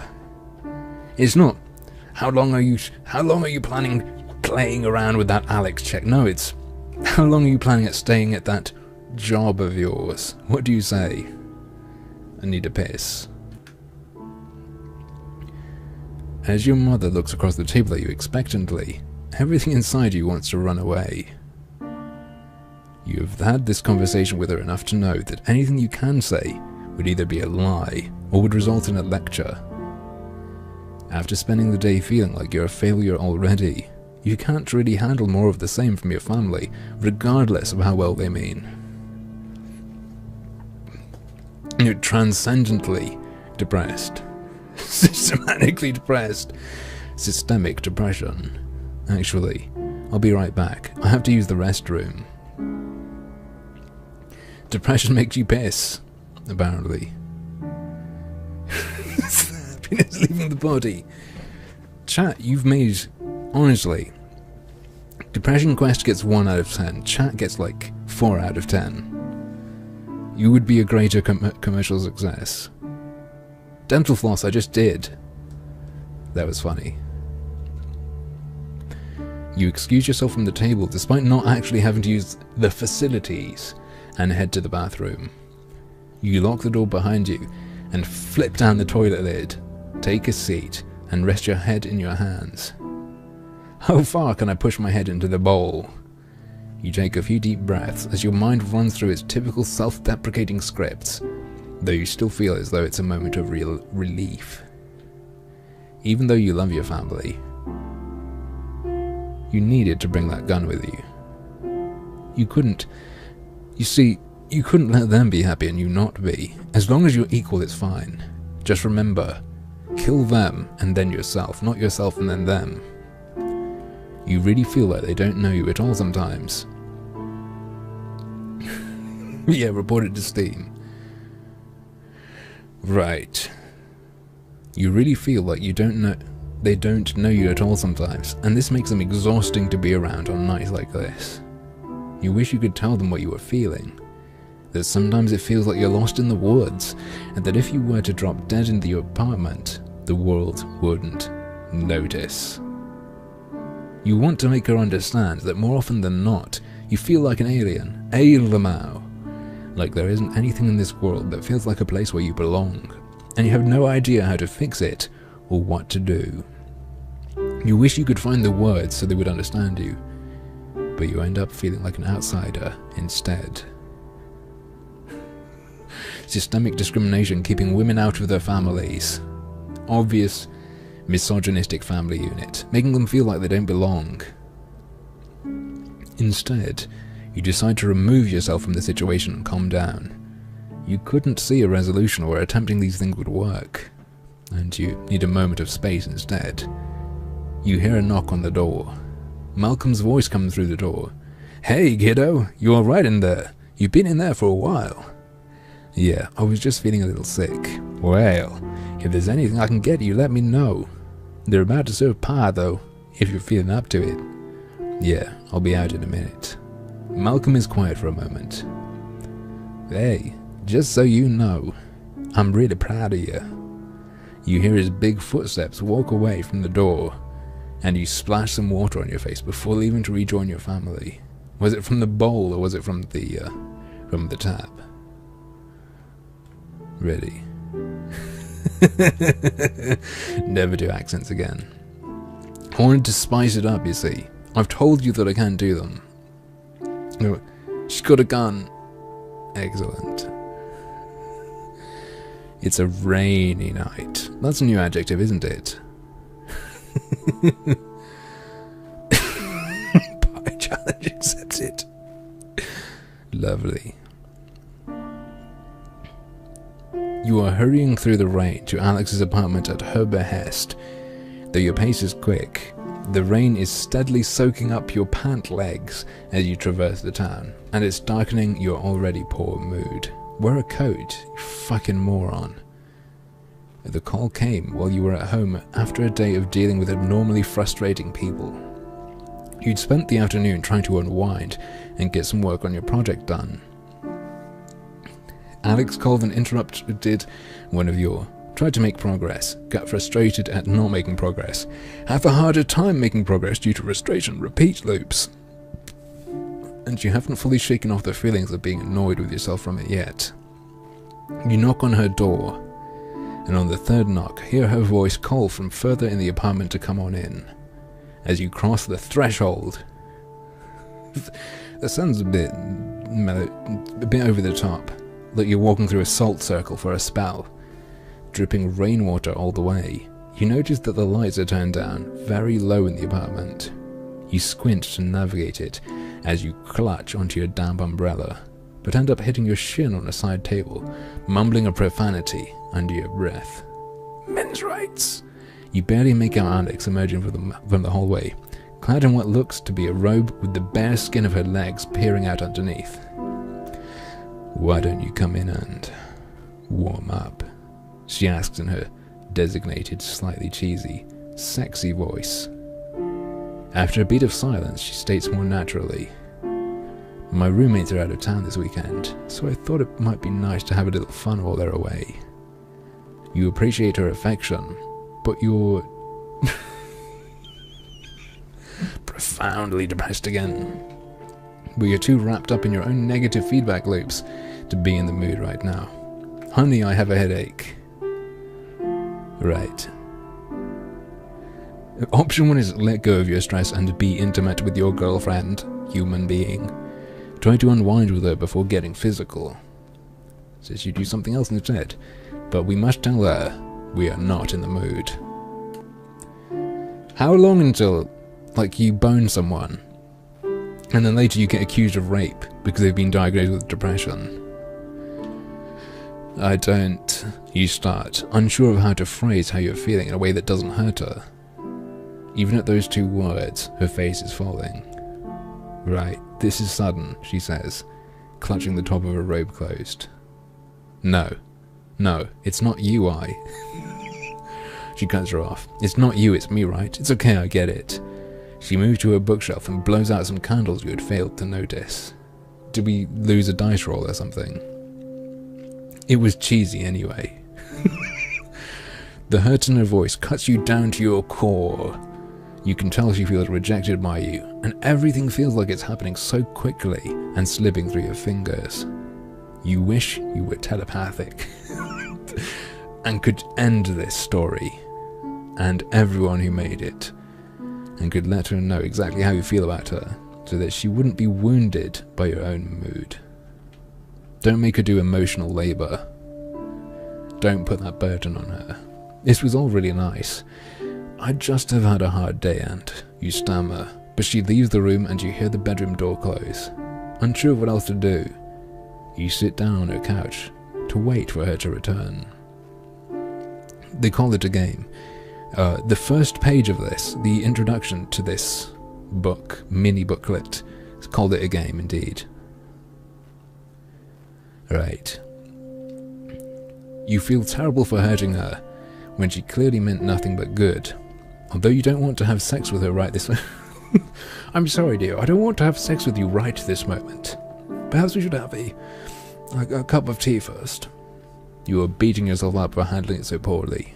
Why couldn't you find the right words to let her down gently, without her thinking she had done something wrong? Why do you have to be such a shitty partner, and such a shitty game developer? She emerges from her room, now dressed. Her eyes are red, and she's grown horns, but you can tell she is trying to not show that she was crying. I actually have to do a lot of coursework, so maybe you should head home. This was kind of a dumb idea anyway. Sorry. Okay, you mutter, not wanting to make things worse. A couple of seconds of silence pass as neither of you are sure of what to say from there. You leave with a quick goodbye and curse yourself the entire way home. And so, the thing with the depression ratings is it seems almost, it doesn't, is that meant, are the depression ratings having any effect on your experience of this? Any emotional connection or value whatsoever? Because I think it does the exact opposite. It makes it feel even more mechanical. It like forces you to notice that you're engaging with something contrived. It would have been better to write a good, it would be better to have good writing and just have it be an ebook. Power is increasing. Yerpa, thank you very much. Yerpa says, hello Mr. Harmful Opinions. Would you please reconsider your 4 out of 10 review for chat? The donation will keep coming if you do. Other services may be rendered upon request as well. Wink. Quickly, tell KIA that I'm reviewing chat for cash. Thank you, Yerpa. It's an early winter evening, and even though it's not particularly late, the time of year has lent the sky an almost prematurely darkened cast. I hate premature precipitation. Day after day, just like today, you nudge home from a job, you have I felt like it was going to start a sick rhyme. Yeah, exactly.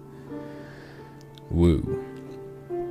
You trudge home from a job you have increasingly come to hate.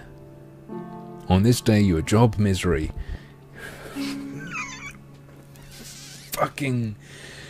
This fucking line. Okay, chat, just pay attention to this line, please. On this day, your job misery seems to have reached critical mass, and not even shedding your rain-laden and uncomfortable work clothes helps you to unwind from your workday. You collapse into your couch, blank and numb. Your job still crawling in your skin. Well, your job always seemed to just be an unpleasant reality of existence. It was a position you sort of fell into unexpectedly. Dental floss.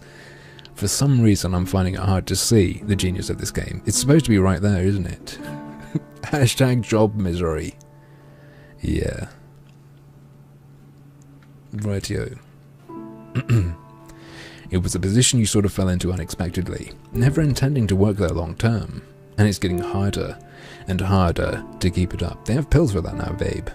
While it's certainly not your dream job, you've always just sort of stuck it out of necessity before, but it's becoming increasingly difficult to do that. Though you couldn't even begin to imagine what else you could do, you find yourself face to face with a question you just can't ignore. Is your complacency worth the price of this level of misery? What do you do? We're still severely depressed. How much XP will I get? You get negative XP from this. Alright. We can't polish off our resume, we can't focus our efforts on our project. We can't even aimlessly look through classifieds. We have to turn them to TV, let our mind go blank, and let our ass spread out.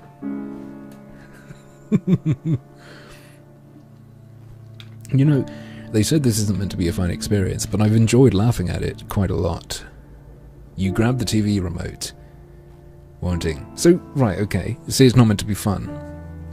But if I wasn't doing it like this, I wouldn't feel engaged. It wouldn't, like...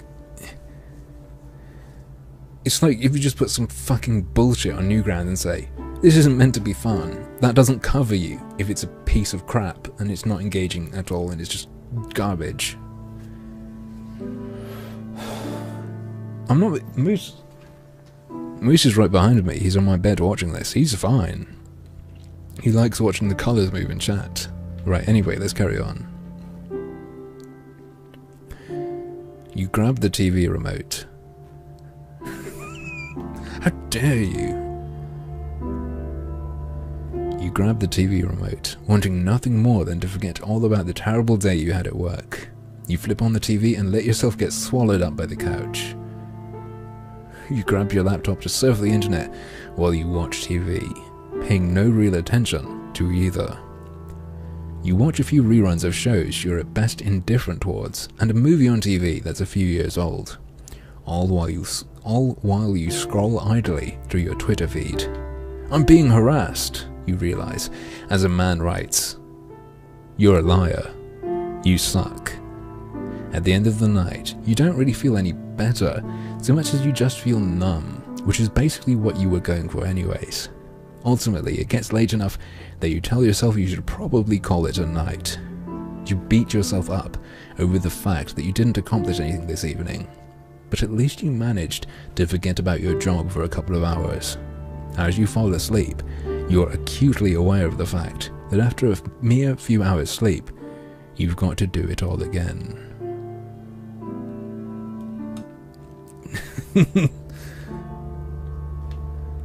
I've become so numb, I can't feel you there? Something like this. How the fuck am I gonna do this? She writes on a notepad. That cursor is really realistic. I have to say I'm impressed. It's a little past 8 PM on a Tuesday night. Close, it's like 2 hours after 8, but whatever. Yeah, shrouded in insanity. It doesn't really count if you're saying this game is about depression, this story is about depression, let's make it really bad. And then when you think this is really bad, I wish I didn't do this. Surprise! It's actually art because it's about depression and you're meant to feel bad. It's like, no. You can't just do that. Fuck off. You're at your computer. Frustration levels peaked. Some say it was over 9,000. Rubbing your eyes and sighing heavily. If this were a meme spouting game, like if all the memes I shat onto this, instead of what's really there, was there, it would be better. You're working on a project from your job that has you stretched to wit's end, trying to meet a looming deadline. You see, so here's the weird thing, aren't we meant to be like yeah. It doesn't match up with how badly depressed we're supposed to be, right? Right. And as it looks closer and closer, you are seriously doubting your ability to get it done. You dragged your feet a little at work due to your complete lack of energy lately. In spite of wanting to do a good job, you find yourself unable to push past it and feel horribly useless for it. You slide your hands off your face to look at your screen as it beeps at you. Hey, are you there? I really need to talk to someone about something. You feel like you're getting nowhere with your current task, and could probably use a break. However, you know that you have a history of getting distracted and then losing motivation to pick something back up again afterward. What do? Multitask. My. Praise be to the empty parentheses indeed, that guy. 4427. The piano is one of the games. This game is zombie mode indeed. It's just dull. It doesn't make me... Everything that's presented here doesn't cause me to feel anything. Right. But it's about depression, you're meant to feel numb. No, not even like that. Fuck off. Straw man I've invented to bounce off of. Try to regain your focus, don't answer. Let's be isolated. What an amazing game mechanic. It made me jump and think, oh, better move my cursor again. You're already at your stress limit. You have completely used up your emotional bandwidth. Did you see that in the UN report? Emotional bandwidth. And you don't feel like you should be taking on more. He's an amazing friend, but you're terrified that you'll end up getting fired if you don't get this done on time. Better that he thinks you're not there than just too busy for him right now, you think. You doubt your ability to be much use to him anyway. You close everything else on your computer outside of your work product in an effort to refocus your attempts to get the job done. But you still feel like you're hitting a brick wall. Regardless of how hard you try to force yourself, you keep getting completely burnt out. Elkanar, if you want to know what's up with that, scroll down, click on like the old stream archives and watch Commie Games. You go from feeling like a complete fuck up to feeling nothing at all as you stare blankly at your screen, unable to make progress. This is going nowhere. I just need to sleep. I feel like saying that too. You set your alarm to go off a few hours before work with the idea that you'll come back to it then, and you go to bed early. That never works out. No one who has ever done that about schoolwork, about work, has ever fucking gotten up a couple hours early and finished something. You don't do that. You'll just say fuck it and turn it off in the morning. Finish that fucking project at night.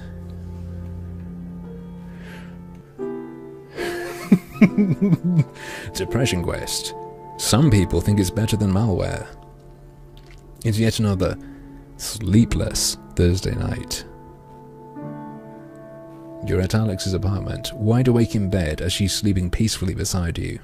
She fell asleep hours ago, and you've been laying here, unable to shut your brain up long enough to fall asleep. It sounds like someone dealing with addiction. You've added the feelings of insecurity about your relationship to the rest of the noise in your head keeping you up tonight. Happy Cheese Cat. I think that's DLC. It was kind of a tense night between the two of you. You arrived after a stressful day at work, and as you made dinner together you barely said a word. You were stuck in your own head and had a hard time really being present with her as your thoughts turned to all of the ways you feel like you're deficient at being a good person and beating yourself up mentally for each one. She told you she could tell you were in one of your moods and said that she wouldn't push you, but missed talking to you as the two of you sat on the couch together. You wanted to tell her how much you love her, but you couldn't make the words come out right and ended up sounding defensive instead. As you lay there next to her now, you trace your fingers across her arm, just slightly enough to feel her unshaved hairs. She was always a hairy girl. Is what you liked about her. You still haven't explained your depression to her, and it's... Hang on. Is this the first time we've called it depression? And why do we understand it so well enough to explain it?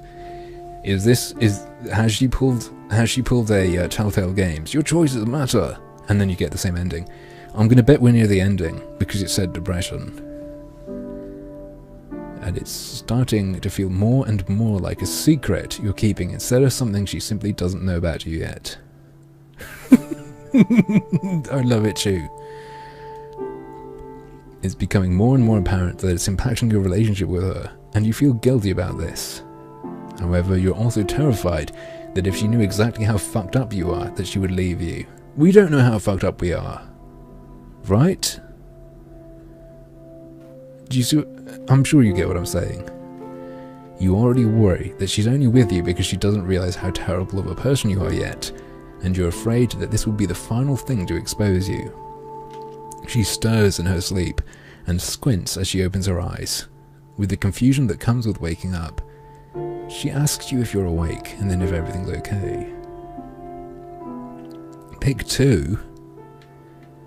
Why would I pick 2? That's the one that will help us. We want to die. I'm just going to have a sip of this lovely drink.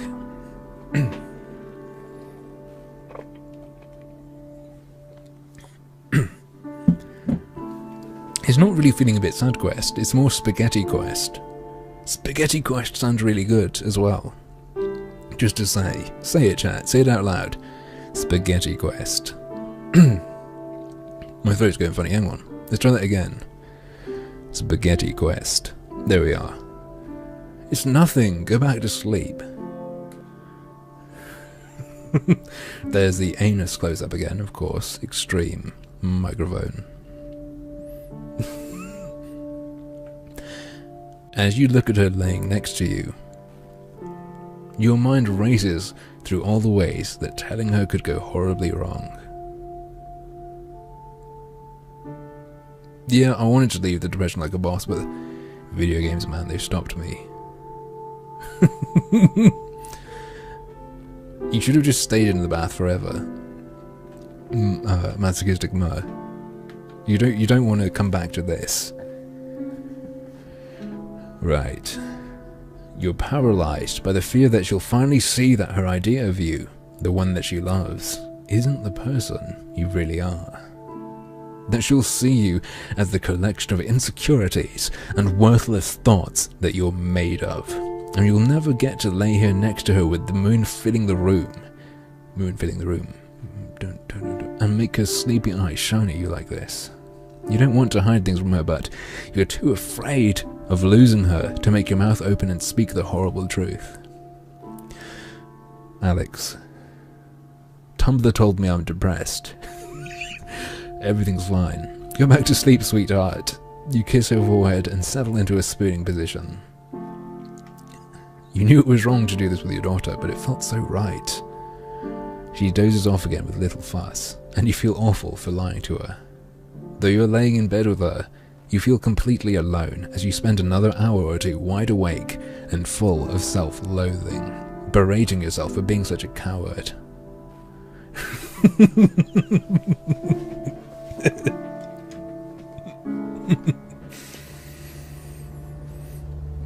Right, we're still going. We're going strong. Chat, take it. We're going to take a breather. Stretch your legs out. Take a breath. Prepare yourself.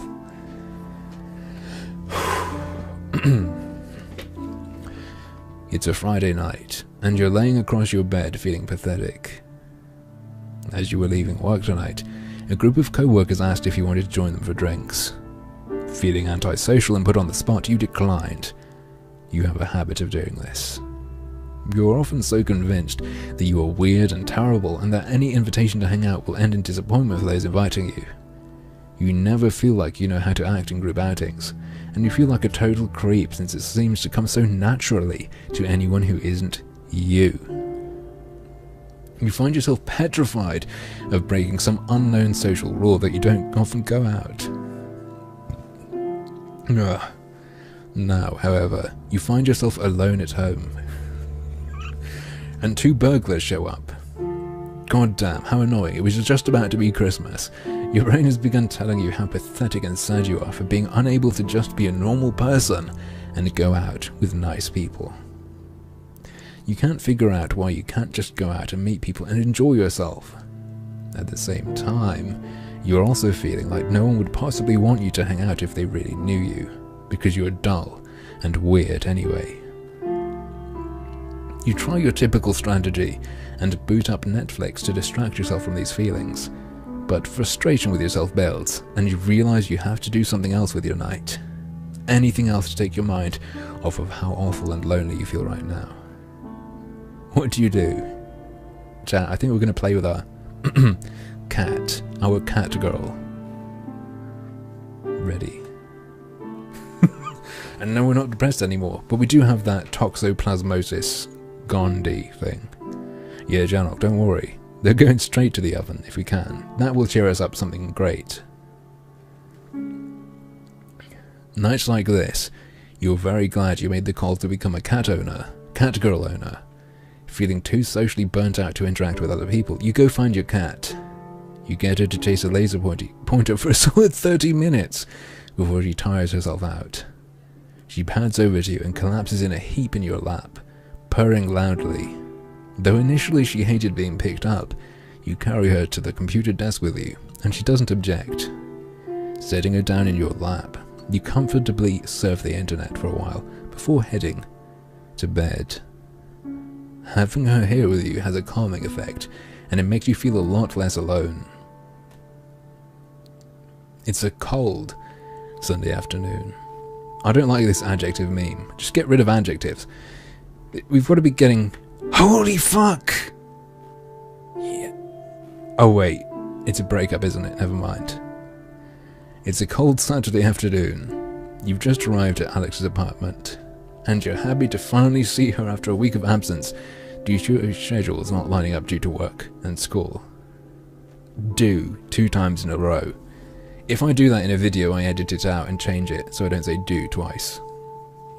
You hug her in the doorway, but she breaks away sooner than normal and sits down on the couch as you take off her sneakers and lay them in the usual place, right next to hers. There's something I was hoping we could talk about actually, she says. You feel anxious at hearing those words, and move to take a seat on the couch. Your heart starts to race. Is this one of those we need to talk situations? As you finally had enough of your baggage, did the week apart make her realize how much better things are without you? She sits down across from you on the couch, and you can tell by the look on her face that she isn't looking forward to saying what she's about to, and you feel your grip tighten on the couch cushion. So, she starts. She breaks eye contact and takes a deep breath, which spikes your anxiety. Things with us have felt kind of weird lately. It's like you've been really distant, and I don't feel connected to you like I used to. She starts to tear up. I mean, I don't know what's going on with you. I barely feel connected to you anymore. It's like when you're here, you're not really here. It's like your depression level. Is it severe or profound? I feel like no matter what I do, I can't make you happy. It's killing me to say this, but her voice cracks. I don't think I can do this anymore. You try to rein in your knee-jerk reaction to run screaming. Unsure of what to say to that, your mind races. You know you have to choose your next words carefully, though the self-deprecation rages into your mind. You try to think through it. You try to sort out what you really want to do here. A myriad of feelings is boiling inside you. Which one do you listen to? What do you do? Right. End this. You're not making her happy. Don't scream. Or scream right into the, right, straight into the mic. Put it down my throat and then yell. End of this. Finish her! Wow. Look at that text. Exactly, nude. You look at Alex's face, and you feel your heart break. You never meant to hurt her, and you are torn up that you've caused her pain. It's an expression you're not unfamiliar with. It's one you've seen flash across her face many times during your time together. You can't help but feel like you've let her down. Power is increasing. Oh, Dead Space, thank you. Dead Space says, so this is for Tales from the Borderlands or Life is Strange. They're on sale. Thank you very much, Dead Space. I'll grab one of them. You can't help but feel... Did I say not familiar with? I meant to say you're not unfamiliar with. You can't help but feel like you've let her down. Like you're a weight around her ankle. You're hit by this overpowering feeling of failure. You're supposed to be her partner. An uplifting influence on her life, not dragging her down to where you are. You think about the future. Where is this going anyway? You're not sure you could ever be what she needs. Elknar, thank you very much for the subscription. There will be a chat badge and emote soon. I'm commissioning artists. For now though, thank you very much, and I hope you like the star until I change that to a brain. Alright, where are we? Let's go from Alex knows you very well, but she doesn't fully know about your condition or how low you get. We don't know about our fucking condition. We don't know shit. Right? The fuck is this? This is Telltale level of bullshit and ignoring what's happened. Alex, right. You feel as though if she were to have to deal with it more and more, to know about it firsthand as you get closer, there is no possible way that she would want to stay with you. You start to speak, but the words choke in your throat. None of this feels real. Right. I think we should break up. The words feel foreign as you speak them. As if they were a collection of sounds, or rather, why not both? Rather than the death knell for your relationship. What is this, Shakespeare? For it is a knell that summons you to heaven or to hell. No, soon enough, both of you are in tears as you talk through it. You're both devastated, but settle on breaking up.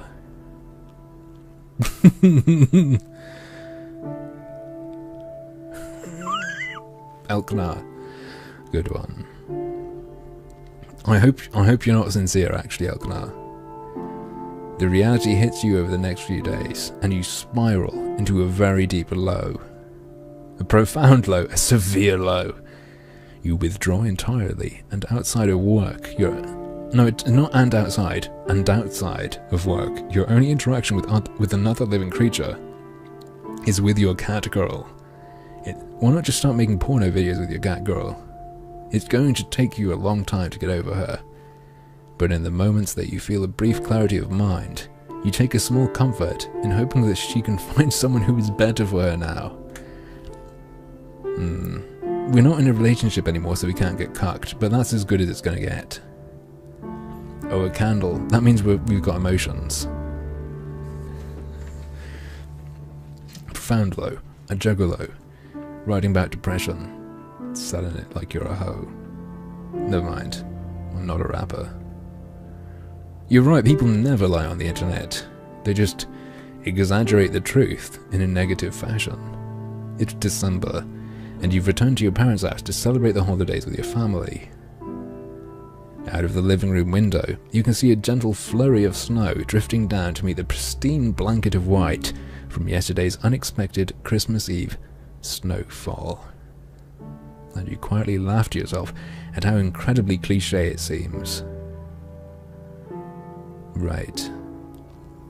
Still, as you sit down to dinner, you can't help but notice how being surrounded by family and the overly kitschy atmosphere your mom's decorations have created have actually made you feel relaxed and almost comfortable.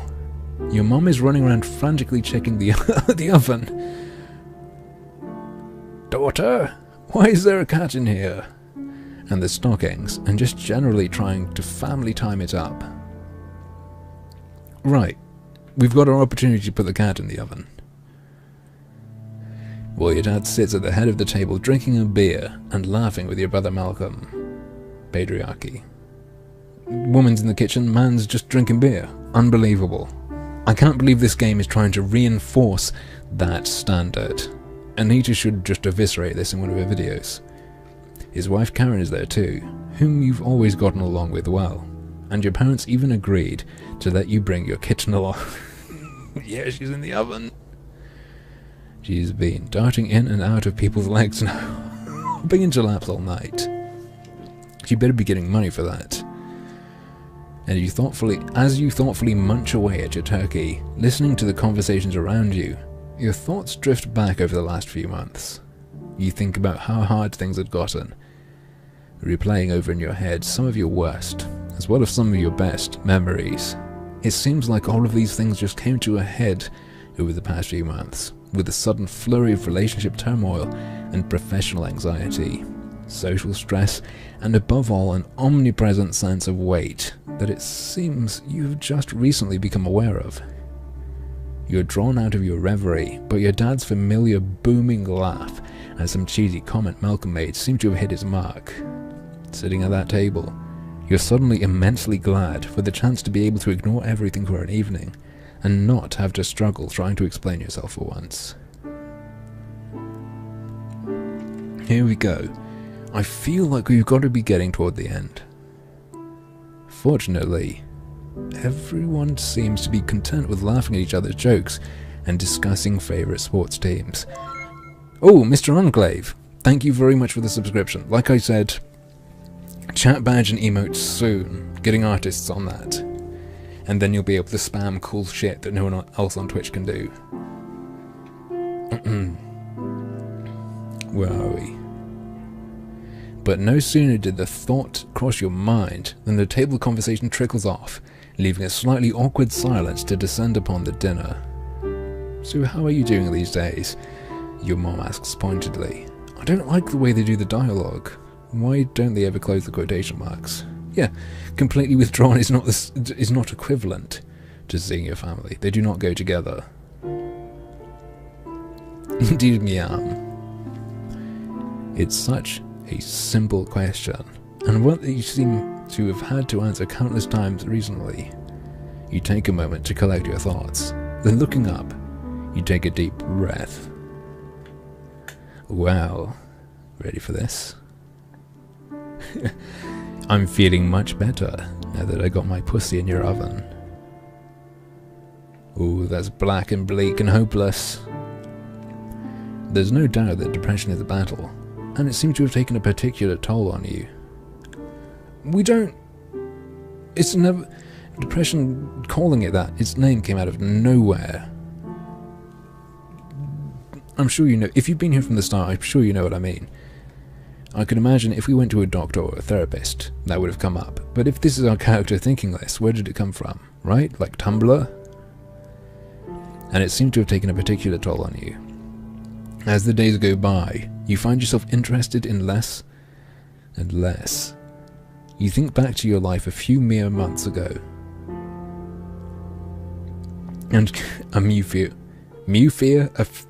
few months ago. This game is giving me retardation. It's mental deficiency quest. And compared to where you are now, it seems like you've just lost so much. Work has become unbearable, as the thought of you dragging yourself day in and day out to a job you can't stand just so you can scrape enough money together to do it all again the next day has ground your will down. That's true, Miam. He did mention it. He mentioned going on Wikipedia and saying depression. That's right.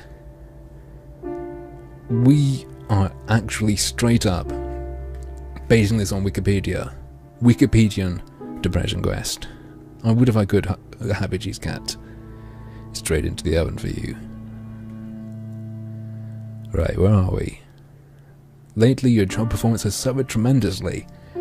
One client complained about you using teeth, and your boss has already had a conversation with you about your absences. At this point, losing your job is not only a real possibility, it's downright probable. Wow, scary and intense. Your personal relationships have deteriorated as well. While you could never describe yourself as a social butterfly, your constant flakiness and continuing withdrawal from your circle of friends has all but alienated them from you completely. Nowadays, you rarely see or speak to them, And when you do, the conversations are strained and perfunctory. You almost never leave your apartment anymore. Your detachment from the world even ended up costing you your relationship with Alex. Toss chat in the oven. Subscribers will be able to do that soon, just saying. Right. I think this game is making my heart stop just from my body's trying to protect me from this. Just, it would be better to die peacefully than have to read this. Right. While she made every effort to be supportive and understanding, your refusal to try and manage your situation forced her to have to choose between having to constantly look after you and pursuing her own goals. As she continued to excel in her program at school, which incidentally was Excel in communication technology, as she made it very clear on more than one occasion that she was dedicated fully to her education and career. Yeah, she's gonna close the wage gap. She's gonna get a good job, and couldn't afford to be held back by somebody who insisted on doing gender studies.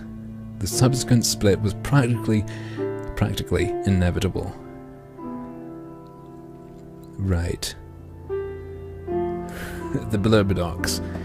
Sorry, did you say point of this game? I don't think I ever promised there being a point to this.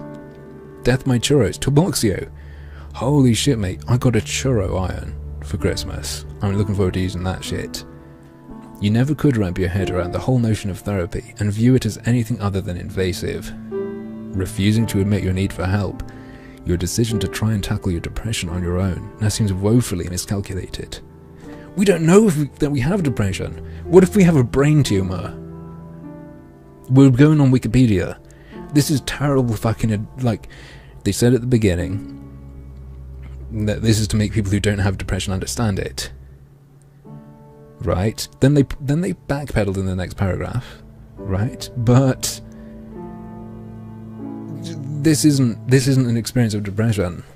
This is someone reading Wikipedia and then breaking up with their girlfriend. Fuck off. Your friends may have been willing to listen to you at first, but over time your reluctance to accept any of their advice simply drove them away, leaving you with little in the way of a support network. With nobody to vent to and an inability or unwillingness to seek help on your own, you quickly lost any desire to attempt to overcome your depression, and your downward spiral seemed to compound geometrically. Yeah, Tuboxio. I also got Spanish hot chocolate, which is like thick hot chocolate. It's really good. It's like hot. It's like thin chocolate pudding or thick hot chocolate. Somewhere between pudding and hot chocolate, right? You get me. I'll dip them in that shit. Poring over the events of the past few months is, even now, exhausting and defeating. Looking at the person you were mere months ago.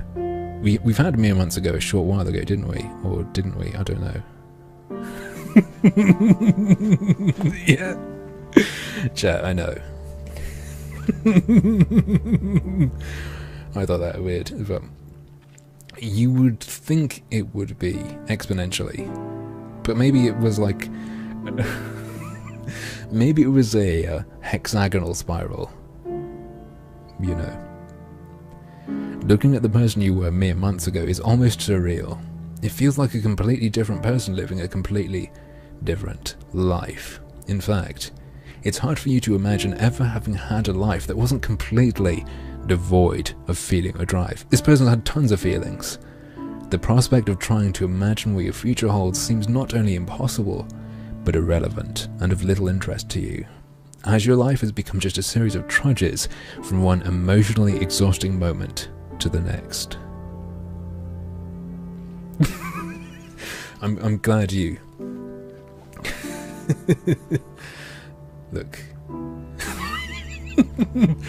Epilogue button. You look across at the table to your mother, weakly meeting her gaze before dropping your eyes. All along, you were a skeleton. The last remainder of your humanity was your two white moist eyeballs. You open your mouth to answer, but no words come out. You don't even bother pretending to try and think of what to say. Right. It makes sense. But does it make sense for why, what, so how does that effectively put across how the depression has gone on? Does that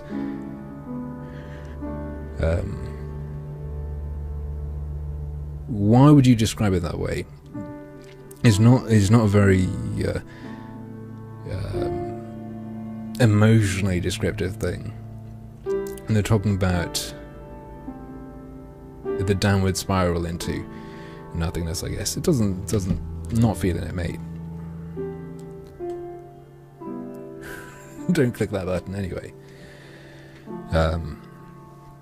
Okay. We really want to thank you for taking the time to play. No, I read it. Depression Quest.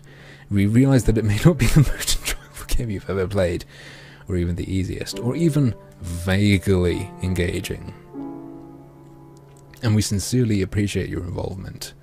Like Depression itself. Depression Quest does not have an end, really. No, my clinical depression ended. There's no neat resolution to depression. And it was important to us that Depression Quest's own resolution reflect that. Instead of a tidy ending, we want to just provide a series of outlooks that to take moving forward. After all, that's all we can really do with depression. Just keep moving forward. And at the end of the day, it's our outlook and support from people just like you that makes all the difference in the world. Thanks again. Credits.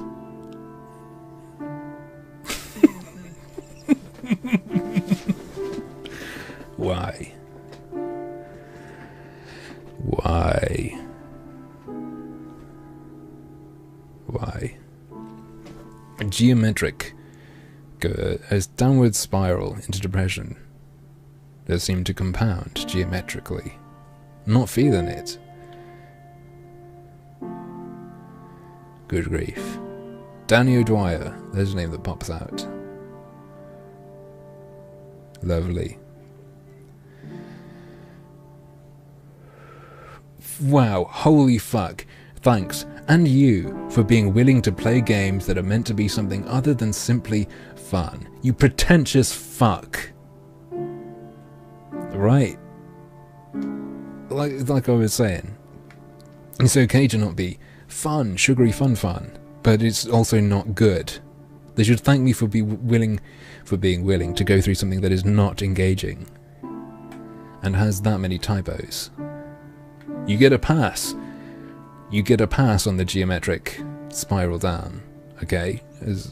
Chat help me with that. You get a pass on that. Everything fucking else that I criticised.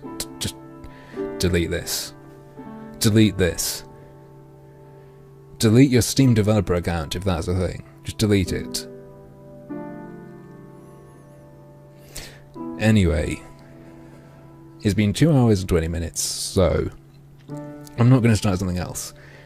This is all we're doing tonight. Thanks for sharing this unique experience with me. And I might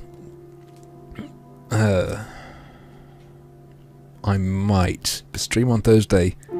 Probably won't though. Probably won't though.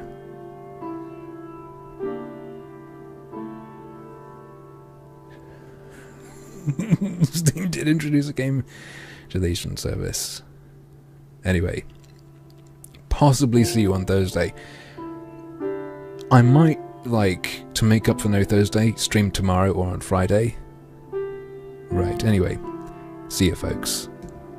I'll try not to cut it, like I'm wary of cutting off the ending, so I'm just going to let the music play for a while to,